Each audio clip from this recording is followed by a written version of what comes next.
ओम शांति।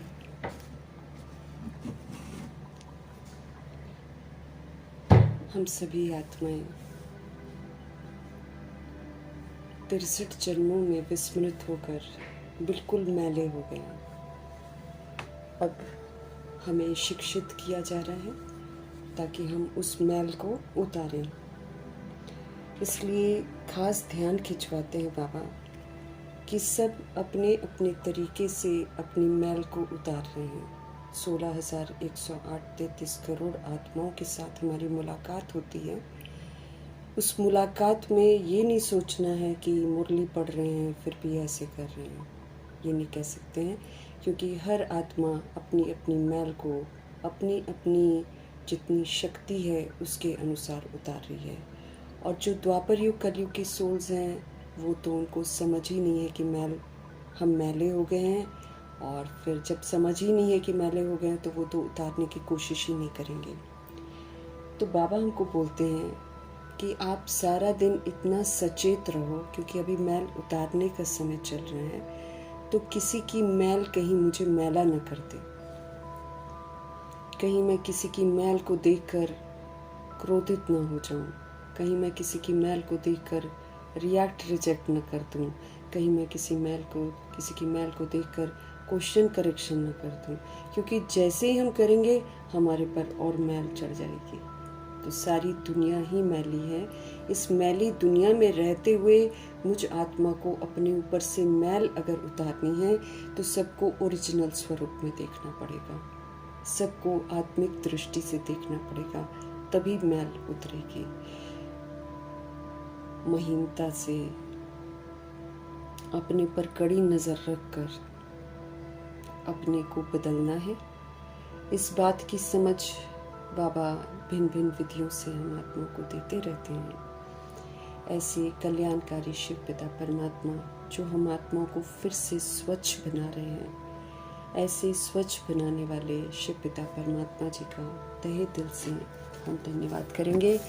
अपनी मैल को पूरा उतार कर कभी भी नहीं मैले हुए ऐसी वंडरफुल आत्मा, व्यक्त ब्रह्मा, अव्यक्त ब्रह्मा, गुप्त बड़ी माँ, big brother, great great grandfather का रोल प्ले करने वाली आत्मा ब्रह्मा जी का तहे दिल से धन्यवाद करेंगे, क्योंकि प्रभु की श्रीमत को एक्यूरेसी से चलकर प्रैक्टिकल में कैसे लाना है इसके एकदम परफेक्ट एग्जाम्पल हैं वो। तो ऐसे एग्जाम्पल का शत हम धन्यवाद करेंगे। धन्यवाद करते हुए दोनों ज़बरदस्त स्लाइड्स को हासिल नासिर करते हुए मीठे परमपिता परमात्मा जी के मीठे महावाक्यों की समझ हम उन्हीं से समझेंगे, और वो जो समझ है पूरे वायुमंडल में फैले, तत्वों में फैले, प्रकृति में फैले, इसकी बहुत सख्त ज़रूरत है। तो सब तरफ फैले, यही दुआ करेंगे। भगवान जी की समझ जो है यूनिवर्स में मौजूद सभी रूहों तक पहुँचे, खास उन रूहों तक पहुँचे जो वृद्ध बॉडी में हैं लेकिन रिश्तों में उलझी हुई हैं, धक्के भी खाती हैं, गालियाँ भी खाती हैं, फिर भी घर में व्यस्त रहती हैं। ऐसी रूहों का बुद्धि का योग सत्य परमात्मा के साथ लग जाए। दिल से हम सब दुआ करेंगे। मीठे बाबा की मीठी मुरली जब हम पढ़ रहे हैं तो इसकी समझ की खुशबू उन रूहों तक पहुँचे, उन रूहों तक पहुँचे जो हमारे साथ कहीं ना कहीं जुड़ी हुई हैं, नकारात्मकता से जुड़ी हुई हैं, कहीं हमने कभी उनके साथ धोखा किया हो या फिर उन्होंने हमारे साथ धोखा किया हो किसी भी तरीके से, या तो हम जुड़े हैं या तो वो हमसे जुड़े हैं। उन तमाम रूहों के लिए प्रभु जी की समझ हम समर्पित करेंगे। हर रूह का बुद्धि का योग हम आत्माओं से हट जाए, सत्य परमात्मा जी के साथ लग जाए। उन रूहों के लिए समर्पित करेंगे जो हम आत्माओं के साथ लौकिक में हैं, मौजूद हैं हमारे साथ। ऐसी रूहों के लिए भी प्रभु जी की मुरली समर्पित करेंगे। हर आत्मा को प्रभु की समझ मिले, दिल से दुआ करेंगे। फिर उन रूहों के लिए समर्पित करेंगे जो रोज़ एवरी डे बॉडी छोड़ रहे हैं, अचानक छोड़ रहे हैं, उनके रिश्ते भी आश्चर्यचकित, और वो रूहें भी न जाने कितनी तमन्नाओं को लेकर ऐसे अधूरे चले जाते हैं। ऐसी रूहों के लिए प्रभु जी की समझ हम समर्पित करेंगे। रूहों को शांति मिले, रूहों का बुद्धि का योग परमात्मा के साथ लगे, दिल से हम सब दुआ करेंगे। उन रूहों के लिए समर्पित करेंगे जो इस समय कर्म में प्रवेश कर गई हैं, नया जन्म लेना है उन्होंने, उन रूहों तक भी प्रभु जी की मुरली की समझ पहुँचे। और उन रूहों तक पहुँचे जो हॉस्पिटलों में पीड़ित हैं, घरों में पीड़ित अवस्था में हैं, प्राकृतिक आपदाओं की शिकार हैं, दैहिक हिंसाओं की शिकार हैं, माया के प्रकोप के कारण अलबेली हैं, तंत्र मंत्र के कारण अलबेली हैं, वाम मार्ग में चली गई हैं, वाम मार्ग में जाने की तैयारियां कर रही हैं, कुमार कुमारियों के शरीर में जो आत्मा है, छोटे शरीरों में जो आत्माएं हैं, सभी के प्रति प्रभु जी की मुरली समर्पित करेंगे। हर रूह जो है परमपिता परमात्मा से जुड़ी रहे, मायावी आकर्षणों में ना आ जाए, दिल से दुआ करेंगे। उन रूहों के लिए प्रभु जी की समझ समर्पित करेंगे जो अपनी संस्था बनाकर बैठे हैं, खुद गुमराह, दूसरों को भी गुमराह कर रहे हैं। भिन्न भिन्न सत्ताओं में, भिन्न भिन्न वर्गों में, भिन्न भिन्न मठ पंथों में, भिन्न भिन्न जातियों में बटी हुई जो आत्माएं हैं, उन तक प्रभु जी की समझ पहुँचे। मीठे बाबा की समझ वैश्याओं तक पहुँचे, कणिकाओं तक पहुँचे, जो उनसे ऐसे धंधे करवाते हैं उन तक पहुँचे, सभी को पवित्रता आकर्षित करे और सबको वैराग आए गंदगी से, दिल से दुआ करेंगे। मीठे परमात्मा जी की मीठी समझ उन रूहों तक पहुँचे जो किन्नर बन गए हैं और जो अपाहिज हैं, सभी रूहों तक प्रभु जी की समझ पहुँचे। यादव कौरव यवन बनकर जो विनाश के निमित्त हैं, उन रूहों तक प्रभु जी की समझ पहुँचे। भूत प्रेत आत्मा बनकर जो रूहें भटक रही हैं, उन तक प्रभु जी की समझ पहुँचे। जो तंत्र मंत्र रिद्धि सिद्धियाँ करके आनंदित हो रही हैं, उन रूहों तक प्रभु जी की समझ पहुँचे। रूहों का ऐसा स्वधर्म नहीं है, लेकिन न जाने किस किस दौर से गुजर कर आत्माएँ ऐसा बनती हैं, तो उन रूहों के लिए दिल से दुआ करेंगे। सब में वो जो ओरिजिनलिटी है वो इमर्ज हो जाए। फिर जो भिन्न भिन्न जेलों में बंद है कैदी, उन रूहों तक प्रभु जी की समझ पहुँचे। और जो उनको संभालते हैं या तंग करते हैं, उन रूहों तक भी प्रभु जी की समझ पहुँचे। और जो अंग तस्करियाँ कर रहे हैं, जो ह्यूमन फ्लैश एनिमल फ्लैश खा रहे हैं, इसके धंधे कर रहे हैं, तमाम रूहों तक प्रभु जी की समझ पहुँचे। साहूकारों तक प्रभु जी की समझ पहुँचे, जो पैसों की धुन में न जाने क्या क्या करे जा रहे हैं। फिल्म इंडस्ट्री की रूहें, सीरियल्स की रूहें, मॉडलिंग की रूहें और जो गंदे गीत बनाते हैं, सभी आत्माओं को दे अभिमान से, अश्लीलता से, अंग प्रदर्शन से वैराग आ जाए, गंदगी से वैराग आ जाए। हर आत्मा अपने स्वधर्म में वापस लौटे, दिल से दुआ करेंगे। भगवान की शक्ति सब जगह फैले। भिन्न भिन्न नशों में जो धुत है आज का यूथ, सभी आत्माओं तक प्रभु जी की समझ पहुँचे, सबको ईश्वरीय नशा चढ़ जाए, दिल से दुआ करेंगे। उन स्थानों तक, उन लोगों तक प्रभु जी की समझ पहुँचे जहाँ अभी तक पहुँची ही नहीं है, और अगर पहुँचती भी है तो रूहें सुनने को तैयार ही नहीं है, उन्हें ये कलयुग ही अच्छा लग रहा है।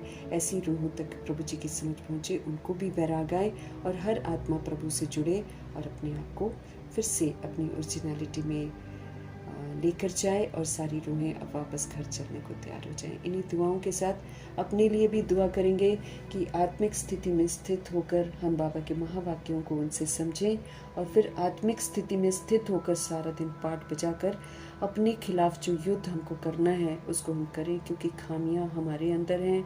दुर्योधन, दुशासन, जितने भी शकुनी हैं, जरासंधी हैं, सब आत्मा के अंदर घुस गए हैं, रावण आत्मा के अंदर घुस गया है।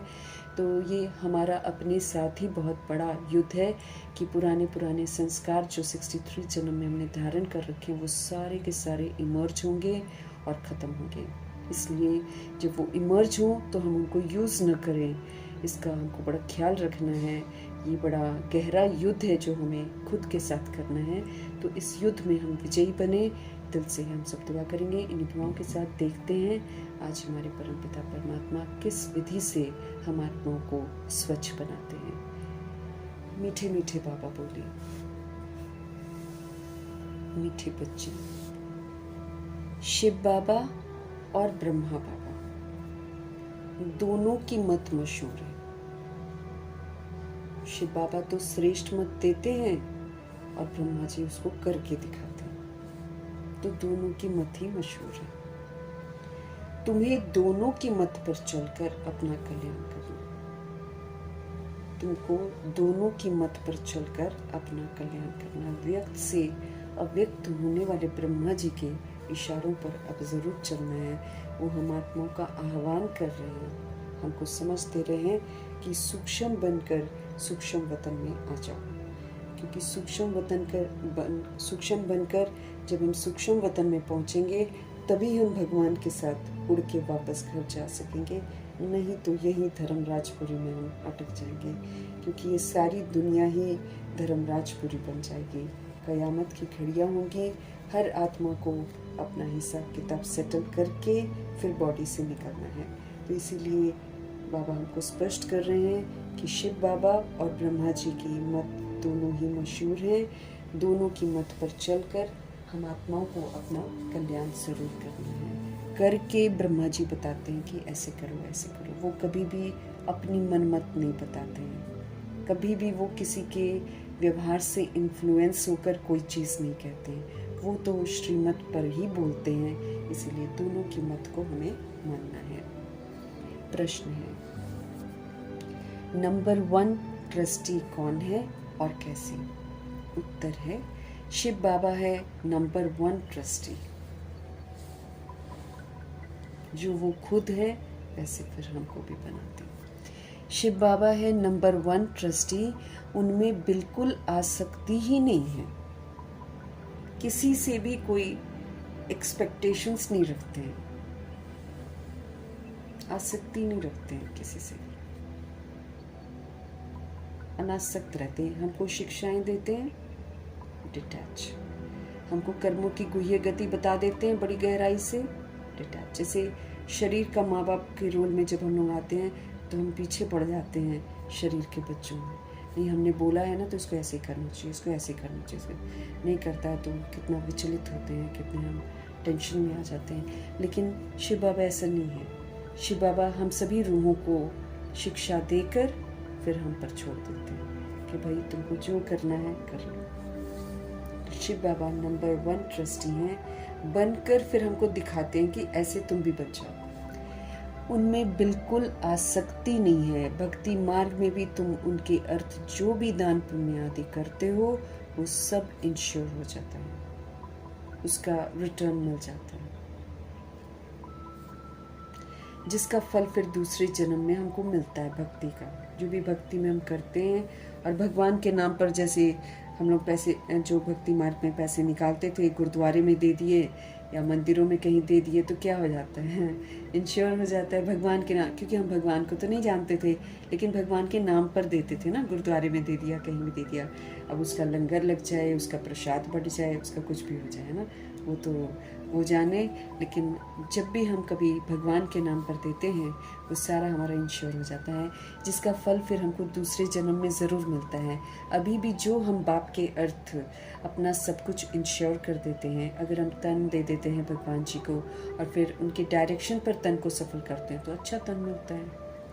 अगर मन प्रभु को समर्पित करते हैं, मन मनाभव कर देते हैं तो फिर अपना मन दुरुस्त मिलता है, सुंदर मन मिलता है। अगर हम धन प्रभु जी को समर्पित कर देते हैं, फिर उनके डायरेक्शन पर धन को यूज़ करते हैं तो फिर धन जमा हो जाता है, स्थूल धन मिलता है फिर।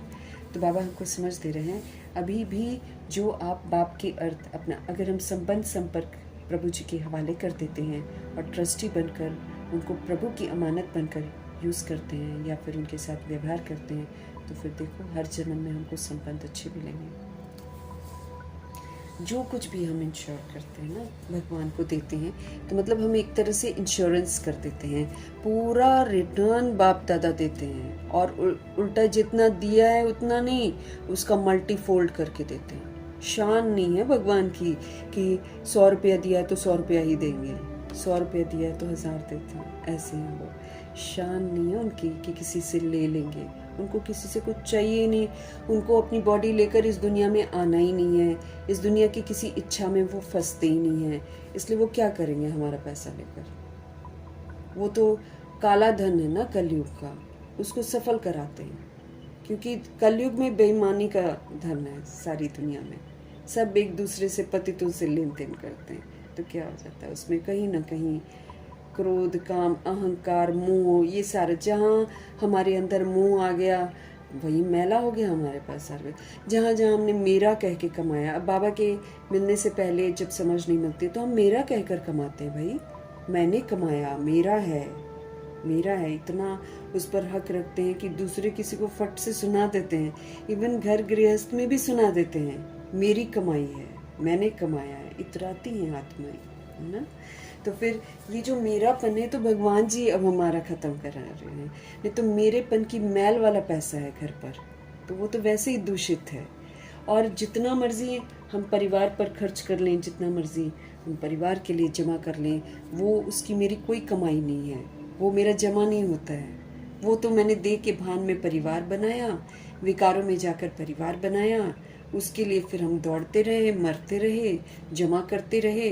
वो तो जिसके लिए जमा किया है वो भी कदर नहीं करेगा बाद में, है ना। आजकल कोई मरता है तो फटाफट क्या सोचते हैं, या बेड रिडन होता है ना तो बस हिसाब किताब करने लग जाते हैं, कितना जमा है, कहाँ है, इनसे सिग्नेचर करवा लो।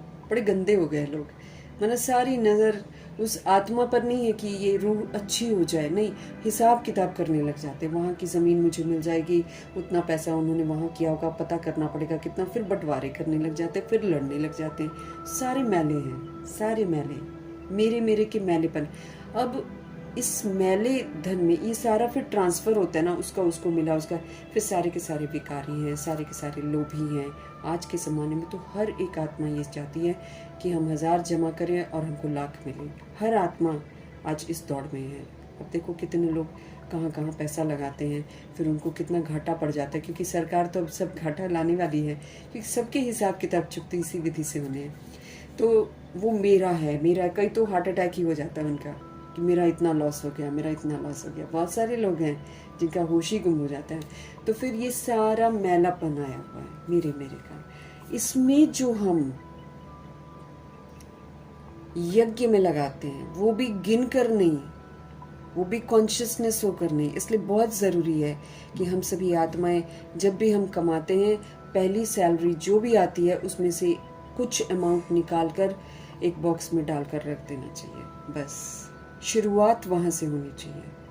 उसके बाद बिना गिने बाबा के यज्ञ में डालो, जब 2-4 महीने का इकट्ठा हो जाता है। हमको कहाँ याद रहता है कि इतना है, इतना है, तो हम उसको उसमें यज्ञ में डाल देंगे। ऐसे हमारी शुरुआत। अब ये जो मैंने सच्चे मन से यज्ञ में डाला होगा, गिनती किए बिना जो मैंने यज्ञ में डाला होगा कि सभी रूहों को प्रभु का परिचय मिल जाए, भगवान जी, उस तमन्ना से, उस रूहानी भाव से जो मैं, बस वही जमा है मेरा, वही इंश्योर्ड है। बाकी मरते रहो, जोड़ते रहो, खाते रहो, पीते रहो, बच्चों को देते रहो, पालना करते रहो। इससे ना मैंने बच्चों का भला किया है और ना मैंने किसी के लिए कुछ किया है। ये भलाई नहीं है।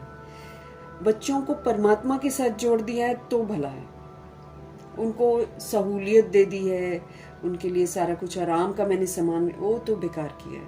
प्रभु से थोड़ी जुड़ा है मैंने। तो इस वक्त जो हम यज्ञ में बिना गिने और बिना उसका जिक्र, मतलब ये जो खुराफाती हमारा दिमाग है ना, ये ज़रूर कहीं ना कहीं दिमाग में रखता है हमने इतना दिया। बिना गिने देना चाहिए और देकर फिर भूल जाना चाहिए कि कुछ हमने दिया है।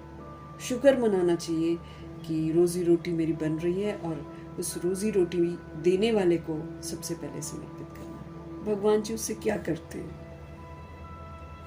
वो मेरे लिए ही इंश्योर हो जाता है, जो मुझे मल्टीफोल्ड टाइम्स वापस मिलता है। अब ब्रह्मा जी ने पूरा समर्पित कर दिया तो देखो क्या बन जाते हैं, विश्व महाराजा। क्या बाबा उनको रत्नों में और सोने के अंदर बिठा देते हैं एकदम। उनका ताज भी रत्न जड़ित, उनका सब कुछ। सबसे ज्यादा धनवान तो नारायण जी ही हैं, क्योंकि दादा लेखराज ने सोचा ही नहीं कभी कि मेरे परिवार का क्या होगा, तो मैं ये दे रहा हूँ, पता नहीं ये कौन सी लाइट है, कौन सी शक्ति है, मैं सही कर रहा हूँ। नथिंग, कुछ नहीं सोचा। इवन बिकवाने समय उन्होंने जिनसे बिकवाया है, जो उनके विश्व किशोर भाई है, उनको भी बोला कि भाव मत करना, जो जितना देता है उसमें बेच दो सब कुछ। ये मत बोलना कि नहीं इतना नहीं, इतना दो, इतना नहीं, इतना दो। अपने पार्टनर को भी बोला भाई तुमने जो हिस्सा लेना ले लो। कुछ नहीं कहीं पर काउंटिंग करी है ब्रह्मा जी ने, और वो भी विश्व किशोर भाई से करवाया और उन्हीं को बोल दिया भाई सारा यज्ञ में लगा दो। उनका देखो कितना जमा हो गया। बाबा ने संगम पे भी उनको बड़े परीक्षाएं हुई हैं, लेकिन भूखा तो प्रभु जी ने कभी नहीं रखा है। बेगरी पाठ की परीक्षा जरूर हुई है, लेकिन वो भी कहीं भी फिक्र में नहीं आए हैं। तो देखो प्रभु जी, प्रभु पर तो हम आंख बंद करके भरोसा कर सकते हैं, आंख बंद करके। ये साथी ऐसा है, हर जगह साथ निभाएगा। कल बाबा ने कैसे हमको समझाया, एक भी संबंध अगर तुमने बाप से कम रखा तो बाप स्वीकार ही नहीं करेगा तुम्हें। एक भी संबंध तो हमारे जितने हमने परिवार में फैलाव कर रखे होंगे ना, हमारे जितने भी रिश्ते होंगे, वो सारे रिश्ते जिसको हम अपना समझते होंगे, उन सारे रिश्तों का नाम जो है वो प्रभु को दे देना है कि ये मेरा भाई है, ये मेरी सिस्टर है, परमात्मा, परमात्मा मेरा ब्रदर है, परमात्मा मेरा सिस्टर है, परमात्मा वाइफ है, परमात्मा हस्बैंड है, परमात्मा गर्लफ्रेंड है, परमात्मा बॉयफ्रेंड है, परमात्मा मेरा बच्चा है, परमात्मा मेरा पोतरा धोतरा है, परमात्मा मेरा एवरी, दिल से और करके फिर अनुभव करना है। कोई भी रिश्ता मुझे अंत में याद नहीं आएगा, लेकिन प्रभु जी ने बोला अगर तुम टुकड़े टुकड़े करके दिल दोगे मुझे, कि किसी को भी मेरा समझोगे और फिर बीच में तुम मुझे भी डालोगे, तो फिर मैं तो उस दिल में नहीं बैठता और ना ही मैं तुम्हें स्वीकार करूंगा। ये प्रभु जी बिल्कुल स्पष्ट करते हैं हम लोगों को। वो छोटा सा दिल पूरा प्रभु के हवाले करना है, इसके हमने टुकड़े टुकड़े कर रखे हैं। उसको भी मेरा समझते हैं, उसको भी मेरा समझते हैं, उसको भी मेरा समझते हैं। We have to come out of that. नहीं तो अगर हम नहीं निकलेंगे तो हम फिर अंत में बड़ी मुश्किलों से बॉडी छोड़ेंगे, तकलीफों से बॉडी। सच्चाई है ना, सच्चाई को स्वीकार करना है। दे के भान में हम बोलते हैं कि मेरा ये है, मेरा ये है, हम धोखा भी खाते हैं। 63 जन्म हमने रियलाइज भी किया है नथिंग इज माइन। अब हमें होश में जीते जी मर के प्रभु का पूरा बनना है। तब हम अपना भी कल्याण करेंगे, तब हम रिश्तों का भी कल्याण कर सकेंगे। हम ही फंसे रहेंगे तो वो रूहें फ्री ही नहीं होंगी, वो हमारे साथ फंसी रहेंगी, फिर हमारे सामने आखिरी में हाजिर हो जाएंगी, फिर उलझने देंगी ना वो। इसीलिए प्रभु को सर्व संबंधी हमको बनाना है। तो जो कुछ है, तन है, मन है, धन है, संबंध संपर्क है, सब कुछ प्रभु के हवाले, बुद्धि से। बाबा ने ब्रह्मा जी की तरह हमको नहीं बोला कि भाई तुम सारा दे दो, वो तो ब्रह्मा जी की ही खूबसूरती है। और फिर शुरू की जो आत्माएं हैं, जैसे मनमोहिनी दीदी हैं, दादियाँ वगैरह हैं, ये लोग तो कितनी शुरू में रिच सोल्स आई हैं जिन्होंने संपूर्ण समर्पण किया, परिवार के परिवार आके समर्पित हुए हैं। तो उनकी तो बात ही अलग है। अब वाली रूहें जो हैं बहुत सोच कर देती हैं और फिर कई तो गिन कर देती हैं। दिमाग में रहता है कि हमने इस समय उतना वहाँ पर दिया हुआ है, दिल खोल के नहीं देती हैं। और अगर कर दिया ना, अगर हमने हर महीने भी जमा किया और हमने थर्सडे को जमा किया, थर्सडे भी तो जमा करना है ना हमको, क्योंकि जनक दादी बोलती है कि थर्सडे को निकालो और ग्लोबल में जा कर दो, जहाँ फ्री इलाज होता है लोगों का। तो कितनी दुआएं मिलेंगी, उन दुआओं से जो मेरा कर्म भोग है वो कम हो जाएगा, बोला हुआ है जनक दादी ने। और जनक दादी ने भी ऐसा किया था, जमा किया था, फिर जाकर। और फिर रानी दीदी ने एक बार बताया कि उनकी मदर का बहुत ज़्यादा पैसा लगने वाला था, शरीर की माँ का, जब बीमार हुई थी। तो फिर दादी से जब सुना था कि ऐसे ग्लोबल के लिए निकालते होते हैं, ग्लोबल निकालो, चाहे और भी कई जगह पर। ग्लोबल में तो चलो ईमानदारी है ना, और बाकी जगह कई लोग बोलते हैं लेकिन करते नहीं हैं। तो वहाँ पर अगर हम वो दे देते हैं, वो भी बिना गिने देना चाहिए। हर थर्सडे निकाल दिया कुछ अमाउंट, और फिर निकाल के बहुत जमा हो जाता है, सच्ची बताऊँ तो मैं, बहुत जमा हो जाता है। और उसको डालते जाओ बॉक्स में, थोड़ा भी डालो तो जमा हो जाता है बहुत सारा। और फिर जैसे दीदी जा रही है, चाहे हम जा रहे हैं, एनवेलप में डालो, ग्लोबल हॉस्पिटल के बाबा के कमरे के बॉक्स में डालो, बस। ना किसी को दिखाना है, ना किसी को सुनाना है, बाबा के बच्चों के, बाबा के हवाले कर देना, बस। बाबा का दिया हुआ बाबा को अर्पण। उससे उन्होंने बोला, अपना एक्सपीरियंस बताया कि कितना ज़्यादा पैसा था। और कहते दोबारा टेस्ट कराने गए, जब मैंने कहती निकालना शुरू किया, दीदी ने कहा, और फिर टेस्ट कराने गए तो वो बीमारी का कितना कम हो गया, बीमारी ही कम हो गई और खर्चा भी कम हो गया। दिल से गिन करने बड़ा गंदा लगता है, गिन कर देती हैं हाथ में। अपने पर देखो ना कितना हम खर्च करते हैं, अपनी चाहनाओं पर कितना खर्च करते हैं हम, जो कि व्यर्थ है। और प्रभु के लिए निकालने में कितनी दिक्कत होती है आत्मा को। हर महीने निकाल दो, दिक्कत ही नहीं होती। हर महीने निकाल दो, बस सैलरी आई, सबसे पहला जो सैलरी का जो भी जितनी जिसकी हैसियत है उतना निकाल दो। बरकत रहती है। हम गलत कदम नहीं उठाते हैं। हम बाबा के दिए हुए अमाउंट को बाबा के डायरेक्शन पर यूज करते हैं ना, हम कभी गलत नहीं कदम उठाएंगे। हम बाहर जाएंगे ना, गलत दिमाग से इरेज हो जाएगा, हम गलत चीजें लेकर नहीं आएंगे। सब कुछ इंश्योर कर दो, तन मन धन संपन्न संपर्क, संकल्प बोल कर्म। ब्रह्मा जी ने तो अपने श्वास भी समर्पित कर दिए थे प्रभु को, और प्रभु को समर्पित कर देना मतलब फिर विश्व के कल्याण के लिए उसको यूज करना। जब हम विश्व के लिए करते हैं ना अच्छा, तब प्रभु जी खुश हो जाते हैं। जब हम खाली हद के लिए जीते हैं ना, फिर नहीं प्रभु जी खुश होते हैं हमसे। जब हम बेहद में सबको अपना परिवार समझते हैं और सभी रूहों के लिए संकल्प करते हैं, सभी रूहों के लिए बोलते हैं, सभी रूहों के लिए सुखदायी कर्मा करते हैं, शुभ भावना शुभकामना रखते हैं, then God is happy with us, otherwise not. सब कुछ इंश्योर कर दो प्रभु के लिए, फिर उनसे लेकर मुझे हर काम करना है, उनसे लेकर मुझे खर्चा करना है। अपना सब कुछ इंश्योर करते, उनका पूरा रिटर्न बाप देता है, क्योंकि बाबा कहते हैं मैं खुद तो सुख भोगता नहीं हूँ, मैं तो तुम्हारा लेकर क्या करूँगा। हमारा बाबा तो सुख का सागर है, शांति का सागर है, धनवान है हमारा बाबा, और वो स्थूल धन लेकर क्या करेंगे। कई लोग बोलते हैं हमने दिया, भगवान को हमने दिया। अरे भगवान क्या करेंगे लेकर, तुमने दिया तो तुमने अपने कल्याण के लिए दिया। बाबा कहते हैं मैं खुद तो ये दुनिया वाला सुख भोगता नहीं हूँ, मैं तुम्हारा लेकर क्या करूँगा। तो कभी भी हमारे जहन से ये भी नहीं निकलना चाहिए हमने कुछ दिया। इसलिए यज्ञ के छोटे से बॉक्स में निकालो प्रभु जी का पैसा, प्रभु जी के हवाले, बस। उसको गिनने की जरूरत नहीं पड़ती ना, जब हम हर महीने जमा कर लेते हैं ना, फिर हमको गिनने की जरूरत नहीं पड़ती है।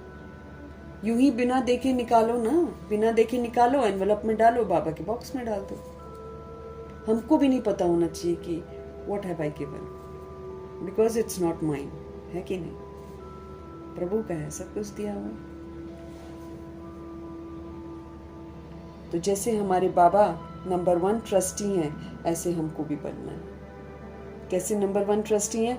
उनमें बिल्कुल आसक्ति है ही नहीं कि मुझे ये चाहिए, मुझे ये चाहिए, इसलिए लोग दे दे, नहीं। भक्ति मार्ग में भी हम सभी आत्माएं उनके नाम पर जब दान पुण्य आदि करते हैं, वो सब इंश्योर हो जाता है, जिसका फल दूसरे जन्म में मिलता है। अभी भी जो बाप के अर्थ अपना सब कुछ इंश्योर करते, उनका पूरा रिटर्न बाप देते हैं, क्योंकि बाबा कहते हैं मैं खुद तो सुख भोगता नहीं हूँ, मैं तुम्हारा लेकर क्या करूँगा।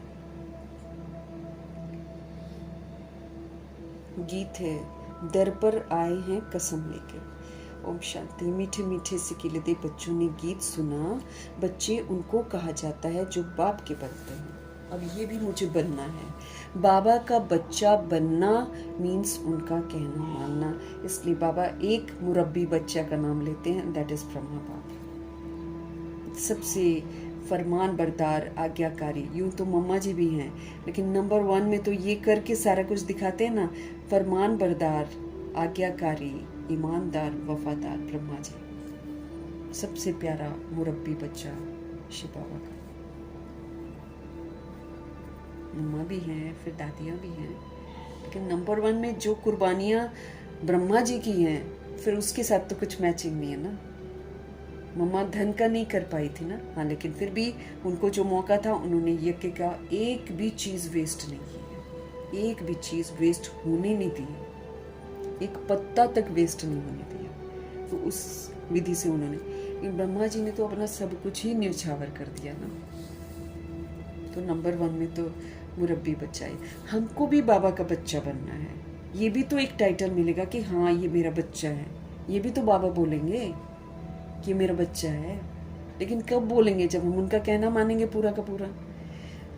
तो बच्चे उनको कहा जाता है जो बाप के बनते हैं, माना जैसे फिर बाबा कहते हैं वैसे वो करते हैं। बाप ने हमको समझाया है, ये है अंतिम मर जीवा जन्म। मर जीवा, पुराने से मर जाना है। मतलब पुराना हमारी हरकतें, पुराना हमारा बोलने का तरीका, पुराना हमारा उठने बैठने का तरीका, पुराना हमारा खाने का तरीका, मतलब जो भी मेरा पुरानापन है ना, वो उससे बिल्कुल, जब मैं जैसे मर जाते हैं तो हम पुराना भूल जाते हैं, बिल्कुल वैसे भूलना है। ब्रह्मा जी ने इसका सबूत दिया, तब उनका नाम ब्रह्मा रखा गया है। दादा लेखराज ने जब जाकर बनारस में तपस्या की और दादा लेखराज को मिटाया, उसके बाद बाबा ने उनका नाम ब्रह्मा रखा है। तो हमको तो चेक करना है ना, हम कितना मरजीवा बने हैं, कितना अभी भी हम मेरा मेरा करते हैं। बहुत सूक्ष्म है ये मेरा। अधिकार रखते हैं, इंसान देह अभिमान में अधिकार रखता है अपने रिश्तों पर, अपने बनाए हुए घर पर, अपने सब चीजों पर अपना अधिकार रखता है। मनुष्य छिन भी जाता है, जानता भी है, लेकिन फिर भी समझ से अंधा हो ही जाता है। तो ये हमारा बाबा याद दिला रहे हैं, ये तुम्हारा अंतिम मरजीवा जन्म है। जीते जी मरना है पुरानेपन से, फिर पुरानी हरकतें मेरे अंदर नहीं होनी चाहिए, इतना मरजीवा बनना है। जीते जी बाप का बना। जो पूरा मरता है वही प्रभु का बनता है, जो पूरा नहीं मरता है वो प्रभु का बन भी नहीं पाता है ना, क्योंकि वो मेरे मेरे में कहीं ना कहीं फंसा रहता है। तो मरना भी बड़ा ध्यान से मरना है, एकदम देखना है कहीं हम फंसे हुए तो नहीं है, कहीं वही दैहिक दृष्टि तो नहीं है मेरी, कहीं वही दैहिक वृत्ति तो नहीं छुपी हुई है, कहीं मैं आत्मा विचलित तो नहीं हो जाती हूँ रिश्ते को देखकर। बहुत कुछ चेक करना है।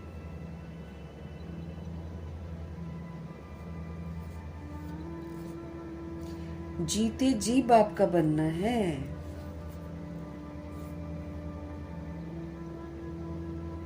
ये तो बच्चे जानते हैं, श्रीमद् गाई हुई है, श्रीमद् भगवानुवाच गाई हुई भी है। मतलब लोग कहते हैं भगवानुवाच, भगवान की श्रीमद्। गीता में श्री कृष्ण का नाम डाल दिया है, परंतु है शिव बाबा, इसलिए लोग कंफ्यूज हैं। लोग भगवान जी को समझ नहीं पाते हैं, कृष्ण जी को भगवान कह देते हैं। जो गीता पढ़ते हैं वो श्री कृष्ण जी को भगवान कह देते हैं। अब श्री कृष्ण जी तो भगवान जी नहीं है।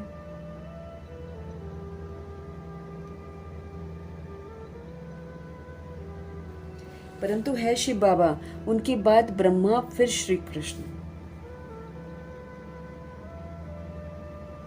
शिव बाबा, फिर ब्रह्मा जी, फिर कृष्ण। श्रीमत श्री कृष्ण की नहीं कहेंगे, उनको तो मालूम ही नहीं है कि फिर श्रीमत से श्री कृष्ण बन गए हैं वो। उसके बाद उनको नहीं पता चलता है कि श्रीमत किसको कहते हैं।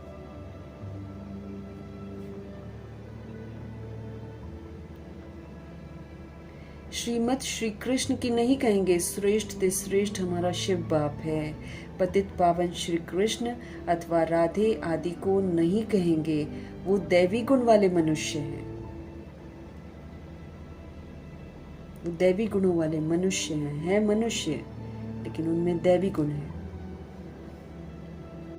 हम लोग सब असुर बन जाते हैं तो हम लक्ष्मी जी को भी भगवान बोल देते हैं, नारायण जी को भी भगवान बोल देते हैं, हनुमान जी को भी भगवान बोल देते हैं। हम तो सभी को भगवान बोल देते हैं, है ना, क्योंकि हम असुर बन जाते हैं। लेकिन प्रभु जी अब समझा रहे हैं कि भगवान ओनली वन है, क्योंकि अब सबको एक को ही याद करना है। इसलिए ये वाला कॉन्सेप्ट बाबा बार बार हमको क्लियर करते हैं, ताकि हम एक जगह अपनी बुद्धि को एकाग्र कर दें। अभी तक हम ऐसा ना करें कि हम दिवाली में लक्ष्मी जी की पूजा कर रहे हों, या फिर हम कोई त्योहार आता है तो हम कृष्ण जी की पूजा कर रहे हो। ऐसा नहीं करना है ना, क्योंकि फिर तो गए, भगवान जी तो स्वीकार करने वाले हैं ही नहीं। तो श्री कृष्ण अथवा राधे आदि को नहीं कहेंगे, वो दैवी गुण वाले मनुष्य हैं। मनुष्य को पतित पावन नहीं कहा जाता है, क्योंकि मनुष्य एक बार पावन होता है तो पतित भी बनता है, तो फिर उसको पतित पावन तो नहीं कह सकते। जो कभी भी पतित नहीं होता है वो है पतित पावन, तो वो सिर्फ एक निराकार शिव है। सतयुग में ऐसे नहीं कहेंगे कि पतित पावन आओ। पतितों को पावन बनाने वाला एक ही बाप है, जिनकी श्रीमत पर तुम चल रहे हो।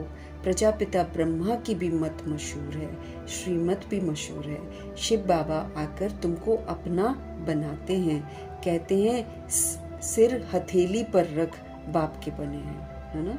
लोग बोलते हैं ना, हम प्रभु पर कुर्बान चले गए। उनके डायरेक्शन पर चलना पड़े। फिर तुम्हें बाप को अपनी मत देने की दरकार नहीं रहती है। ये तो बाबा बोलते हैं कि मुझसे ही पढ़ते हैं और मुझे ही बोलते हैं कि आपने ऐसा बोला था ना, अब आप ऐसे करो, ऐसे बोल देते हैं। जैसे एक दिन एक शेयर करा था, उस दिन वो किसी ने वीडियो बनाई हुई थी और उसमें था कि सोल्स कह रही हैं कि भगवान हम पुरुषार्थ कर रहे हैं, हमसे पुरुषार्थ ही नहीं हो रहा है, ये हम कर ही नहीं पा रहे, वो हम कर ही नहीं पा रहे हैं। फिर ऐसे बाबा के भी कुछ डायलॉग्स थे। उसमें एक डायलॉग जब ये आया ना, बच्चे चिंता मत करो मैं बैठा हूँ, तो फिर उसमें वो बच्चा बोलता है बाबा को बोलता है, मैं यही तो बोल रहा हूँ, आप कुछ करो, हमसे तो पुरुषार्थ हो नहीं रहा है, ऐसे बोलते हैं ना। और फिर बाबा को बाबा की बातें ही सुना देते हैं। तो बाबा अब हमको बोल रहे हैं कि हमको बाबा के डायरेक्शन पर चलना पड़े। अब बाबा अगर हम बोलते हैं कि देह सहित देह के सभी संबंधों को भूलो, तो भाई डायरेक्शन है उनका। अब उसमें हम बोले कि ये नहीं कर सकते, हम वो नहीं कर सकते, ये तो नहीं चलेगा ना। तो फिर बाबा कहते हैं तुम्हें बाप को अपनी मत देने की दरकार नहीं रहती है, वो खुद मत देने वाला है। ये तो सब बच्चे हैं, शिव बाबा नामी ग्रामी हैं, वो जो मत देंगे, जो कुछ करेंगे, दैट इज राइट। बाबा जो बोलते हैं बस वही राइट है। इस ब्रह्मा को भी मत देते हैं कि ये करो, तुम्हारा कनेक्शन ही शिव बाबा से है, कोई का भी अवगुण हमको नहीं देखना है। अवगुणों से तो हम सभी भर जाते हैं। अब किसी में कोई अवगुण बहुत एक्सट्रीम में हो जाता है, किसी में कैसा हो जाता है। चलो हम तो 16,108 करोड़ बच्चे बाबा से पढ़ रहे हैं। अब वो जो द्वापर युग की करोड़ों की आबादी है जो हम आत्माओं के अवगुणों को कॉपी करती है, वो उनको हम क्या बोलेंगे, क्या देखें हम उनमें अवगुण देख सकते हैं क्या? इसीलिए बाबा हमको मना करते हैं कि नहीं देखो। अब देखोगे, अगर हम बाहर वालों को देखेंगे वो तो हमको कॉपी करते हैं, अगर हम देखेंगे तो उनका अवगुण और बढ़ जाएगा। हमको तो आग बुझानी है, बाबा कहते हैं, हमको आग लगानी थोड़ी है। जब हम अवगुण देखते हैं और उसकी चर्चा करते हैं तो वो आग बढ़ जाती है, लेकिन हमको तो बुझानी है आग ना, इसलिए हम उनको तो बोल नहीं सकते हैं। रही बात 16,108 करोड़ आत्माओं की, इनसे जब हमारी मुलाकात होती है तो हमको ये समझना है कि हर आत्मा अपनी अपनी मैल को अपने अपने यथाशक्ति उतार रही है। कोई कैसे, कोई कैसे, कोई कैसे। और फिर सारी रूहें जो हैं राजधानी के लिए तैयार हो रही हैं। तो कोई प्रजा है, कोई साहूकार है, कोई दास दासी है, कोई महाराजा महारानी है, कोई प्रिंस प्रिंसेस है। सबकी अवस्थाएं, सबका पुरुषार्थ अलग अलग होगा। इसलिए किसी का अवगुण देखना ही नहीं है, क्योंकि देखेंगे वो अवगुण मेरे अंदर आ जाएगा। क्योंकि जो भी सोल करती है, बैड करती है ना, तो वो परवश होकर करती है। तो उसकी परवशपन को देखकर मुझे दया आनी चाहिए, मुझे रहम आना चाहिए, मुझे क्षमा करके उसको उस परवशपन से बाहर लाने का मुझे सहयोग देना चाहिए। लेकिन उसकी जगह अगर हम उसके बारे में कुछ बोल देते हैं तो गए, फिर हम आ गया हो अवगुण हमारे अंदर। इसीलिए ये खतरा हमको मोल नहीं लेना, हम तो अपने निकाल दें हमको। तो प्रभु जी हमको समझ दे रहे हैं, कोई का भी अवगुण मुझे नहीं देखना है, मुझे श्रीमत पर चलना है, मुझे बदलना है ना। मुझे अपने लिए दुख नहीं खरीदने हैं, मुझे अपने लिए सुख का वर्षा लेना है, मुझे बाबा के समीप अगर जाना है, मुझे करना है ना। फिर तो मुझे देखना है, दूसरे को कैसे देख सकते हैं? दूसरे का मन जितना वो करना चाहेगा उतना करेगा। तो प्रभु जी हमको बोल रहे हैं, कोई का भी अवगुण मुझे नहीं देखना है, मुझे श्रीमत पर चलना है। ये श्रीमत है भगवान की कि किसी का अवगुण नहीं देखना है, ये भगवान की श्रीमत है। तो श्रीमत पर चलेंगे तो सुखी रहेंगे। प्रभु जी फिर हमें कह रहे हैं, शिव बाबा तो हमारे हैं निराकार, उनका ये घर तो है नहीं। तुम यहाँ पुराने घर में रहते हो, फिर स्वर्ग में जाकर अपने घर में रहेंगे।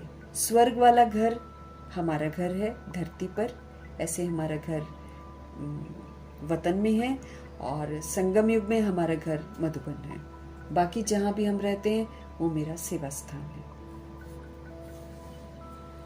स्वर्ग में जाकर अब बाबा कहते हैं, शिव बाबा तो है निराकार, उनका तो ये वाला घर है नहीं। तुम यहाँ पुराने घर में रहते हो, ये शरीर भी पुराना घर है, ये दुनिया भी पुराना घर है। तो तुम यहाँ पर पुराने घर में रहते हो, फिर स्वर्ग में जाकर अपने घर में रहेंगे। शिव बाबा कहते हैं, मैं तो नहीं रहूँगा वहाँ पर, मैं तो तुम्हें गिफ्ट देता हूँ ना। वो तो बाबा का हमको गिफ्ट मिलता है, अगर हम जैसा जैसा हम करते हैं उसके अनुसार हमको गिफ्ट मिलता है। जैसा भी हम करते हैं उसके अनुसार हम वहाँ पर हमारी एंट्री होती है। अगर हम सूर्यवंशी पुरुषार्थ करते हैं तो हम सूर्यवंशी घराने में जाएंगे। अगर हम चंद्रवंशी वाला करते हैं तो फिर चंद्रवंशी में जाएंगे। प्रजा वाला करते हैं तो प्रजा में जाएंगे, और अगर दासदासी वाला कर रहे हैं कुछ तो फिर दासदासी में जाएंगे। पूरा एकदम एक्यूरेसी से यहाँ पर सब कुछ चलता है। शिव बाबा कहते हैं, मैं तो नहीं रहूँगा, मैं तो इस समय थोड़े टाइम के लिए ही तुम्हारे पास आता हूँ। तो फिर सारा समय हमको भगवान जी के साथ रहना चाहिए ना। पूरे कल्प में हम देहधारियों के साथ पाठ बजाएंगे। आधा कल्प तो चलो जितना मैंने परिवार बनाया होगा सतयुग का त्रेता युग का उतना मुझे मिलेगा। बाकी तो हम द्वापर युग और कलयुग में तो बॉडी कॉन्शियस होकर 63 जन्म बॉडीली बीइंग्स के साथ ही तो हम रहेंगे। एक ही बार तो खुदा दोस्त मिलता है आत्मा को। जब आत्मा को अपनी पहचान मिलती है फिर उसको होश में रियलाइजेशन बाबा करवाते हैं। यूँ तो हमको रियलाइजेशन होता है लेकिन मरने पर होता है। यहाँ तो हमें होश में लाकर बाबा कह रहे हैं कि रियलाइज करो कि रियलिटी क्या है, और उस रियलिटी को रियलाइज करके फिर तुम मेरे बन जाओ। ऐसा बाबा हमको बोलते हैं।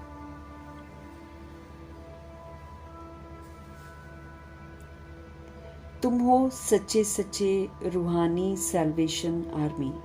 बाबा हमको बंधनों से मुक्त करते हैं, हमको दूसरी रूहों को मुक्त करना है। तो हम सभी किस में आ जाते हैं? रूहानी सैल्वेशन आर्मी में आ जाते हैं।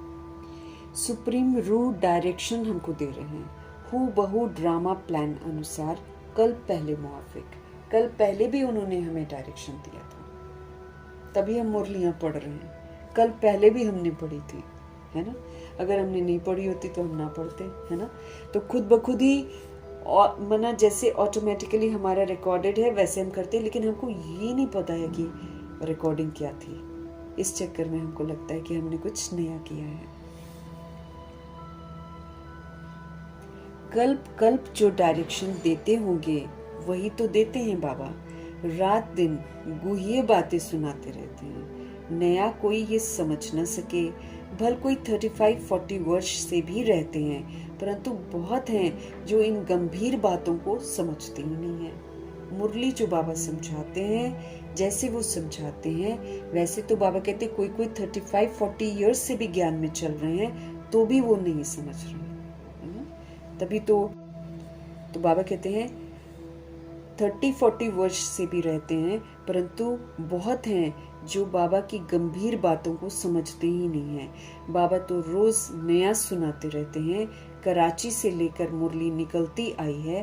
पहले बाबा मुरली चलाते नहीं थे। शुरू में रात के 2 बजे उठकर 10-15 पेज लिखते थे, ब्रह्मा जी के थ्रू वो लिखवा देते थे। बाबा लिखवाते थे, फिर उनकी कॉपियाँ निकलती थी।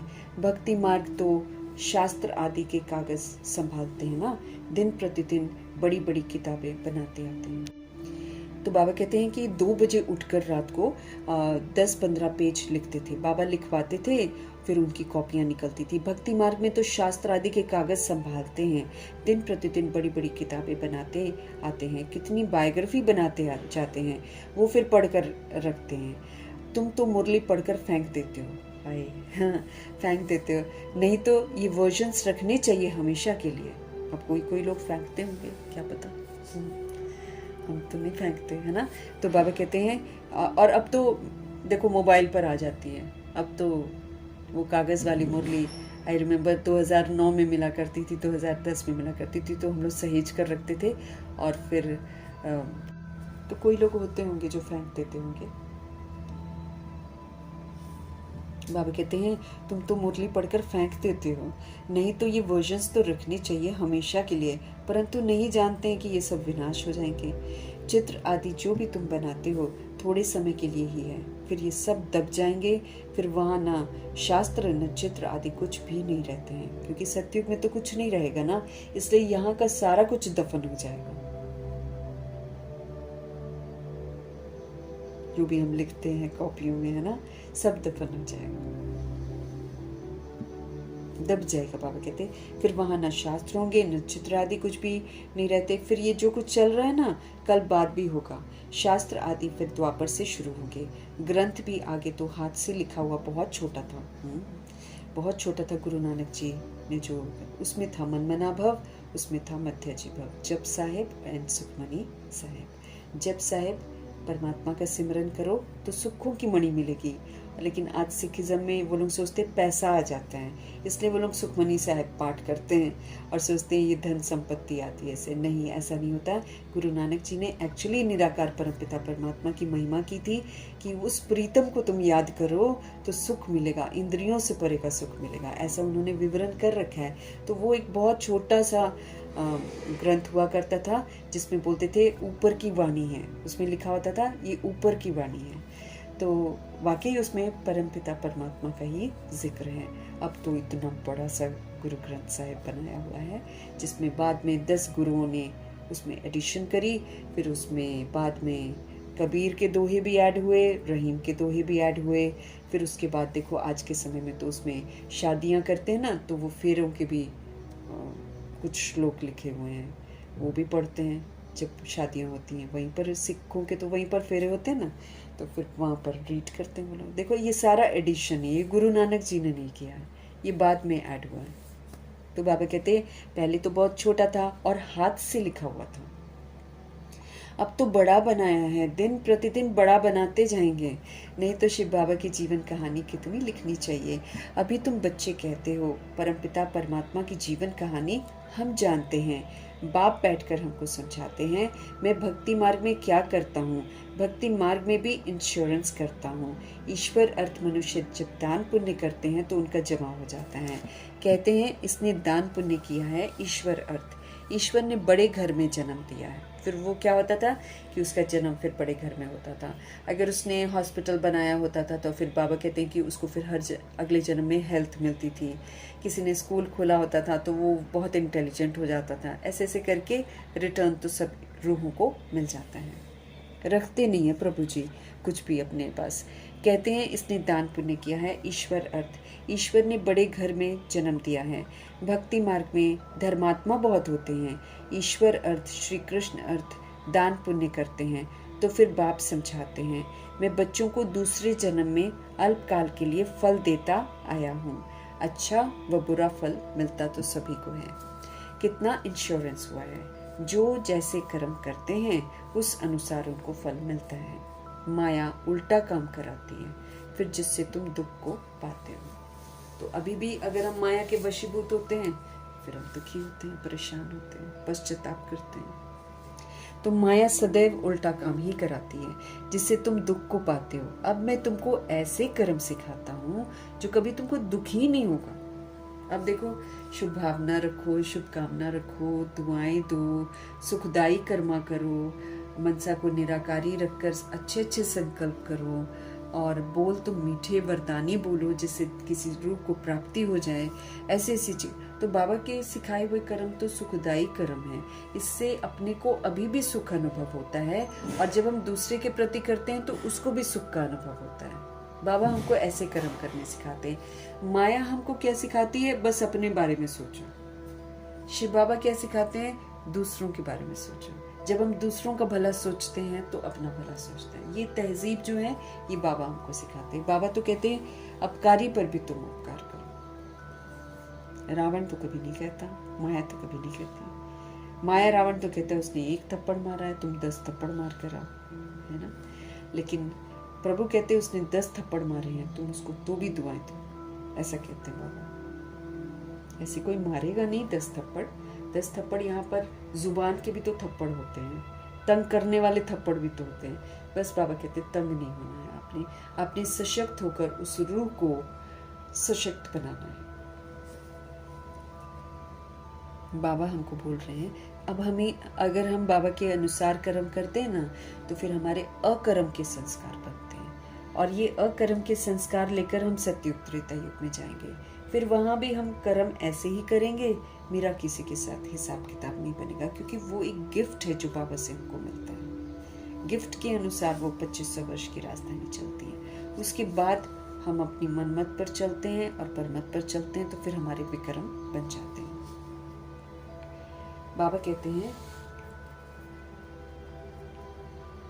तुमको ऐसे कर्म मैं सिखाता हूं जो कभी भी तुमको दुख नहीं होगा, और माया भी वहां नहीं होती। बाबा कहते हैं बाकी है मर्तबा, फिर तो जो जितना इंश्योर करेगा, जितना अपना तन देगा, जितना मन देगा, जितना उसको बाबा के डायरेक्शन पर चलाएगा, उतना इंश्योर करेगा।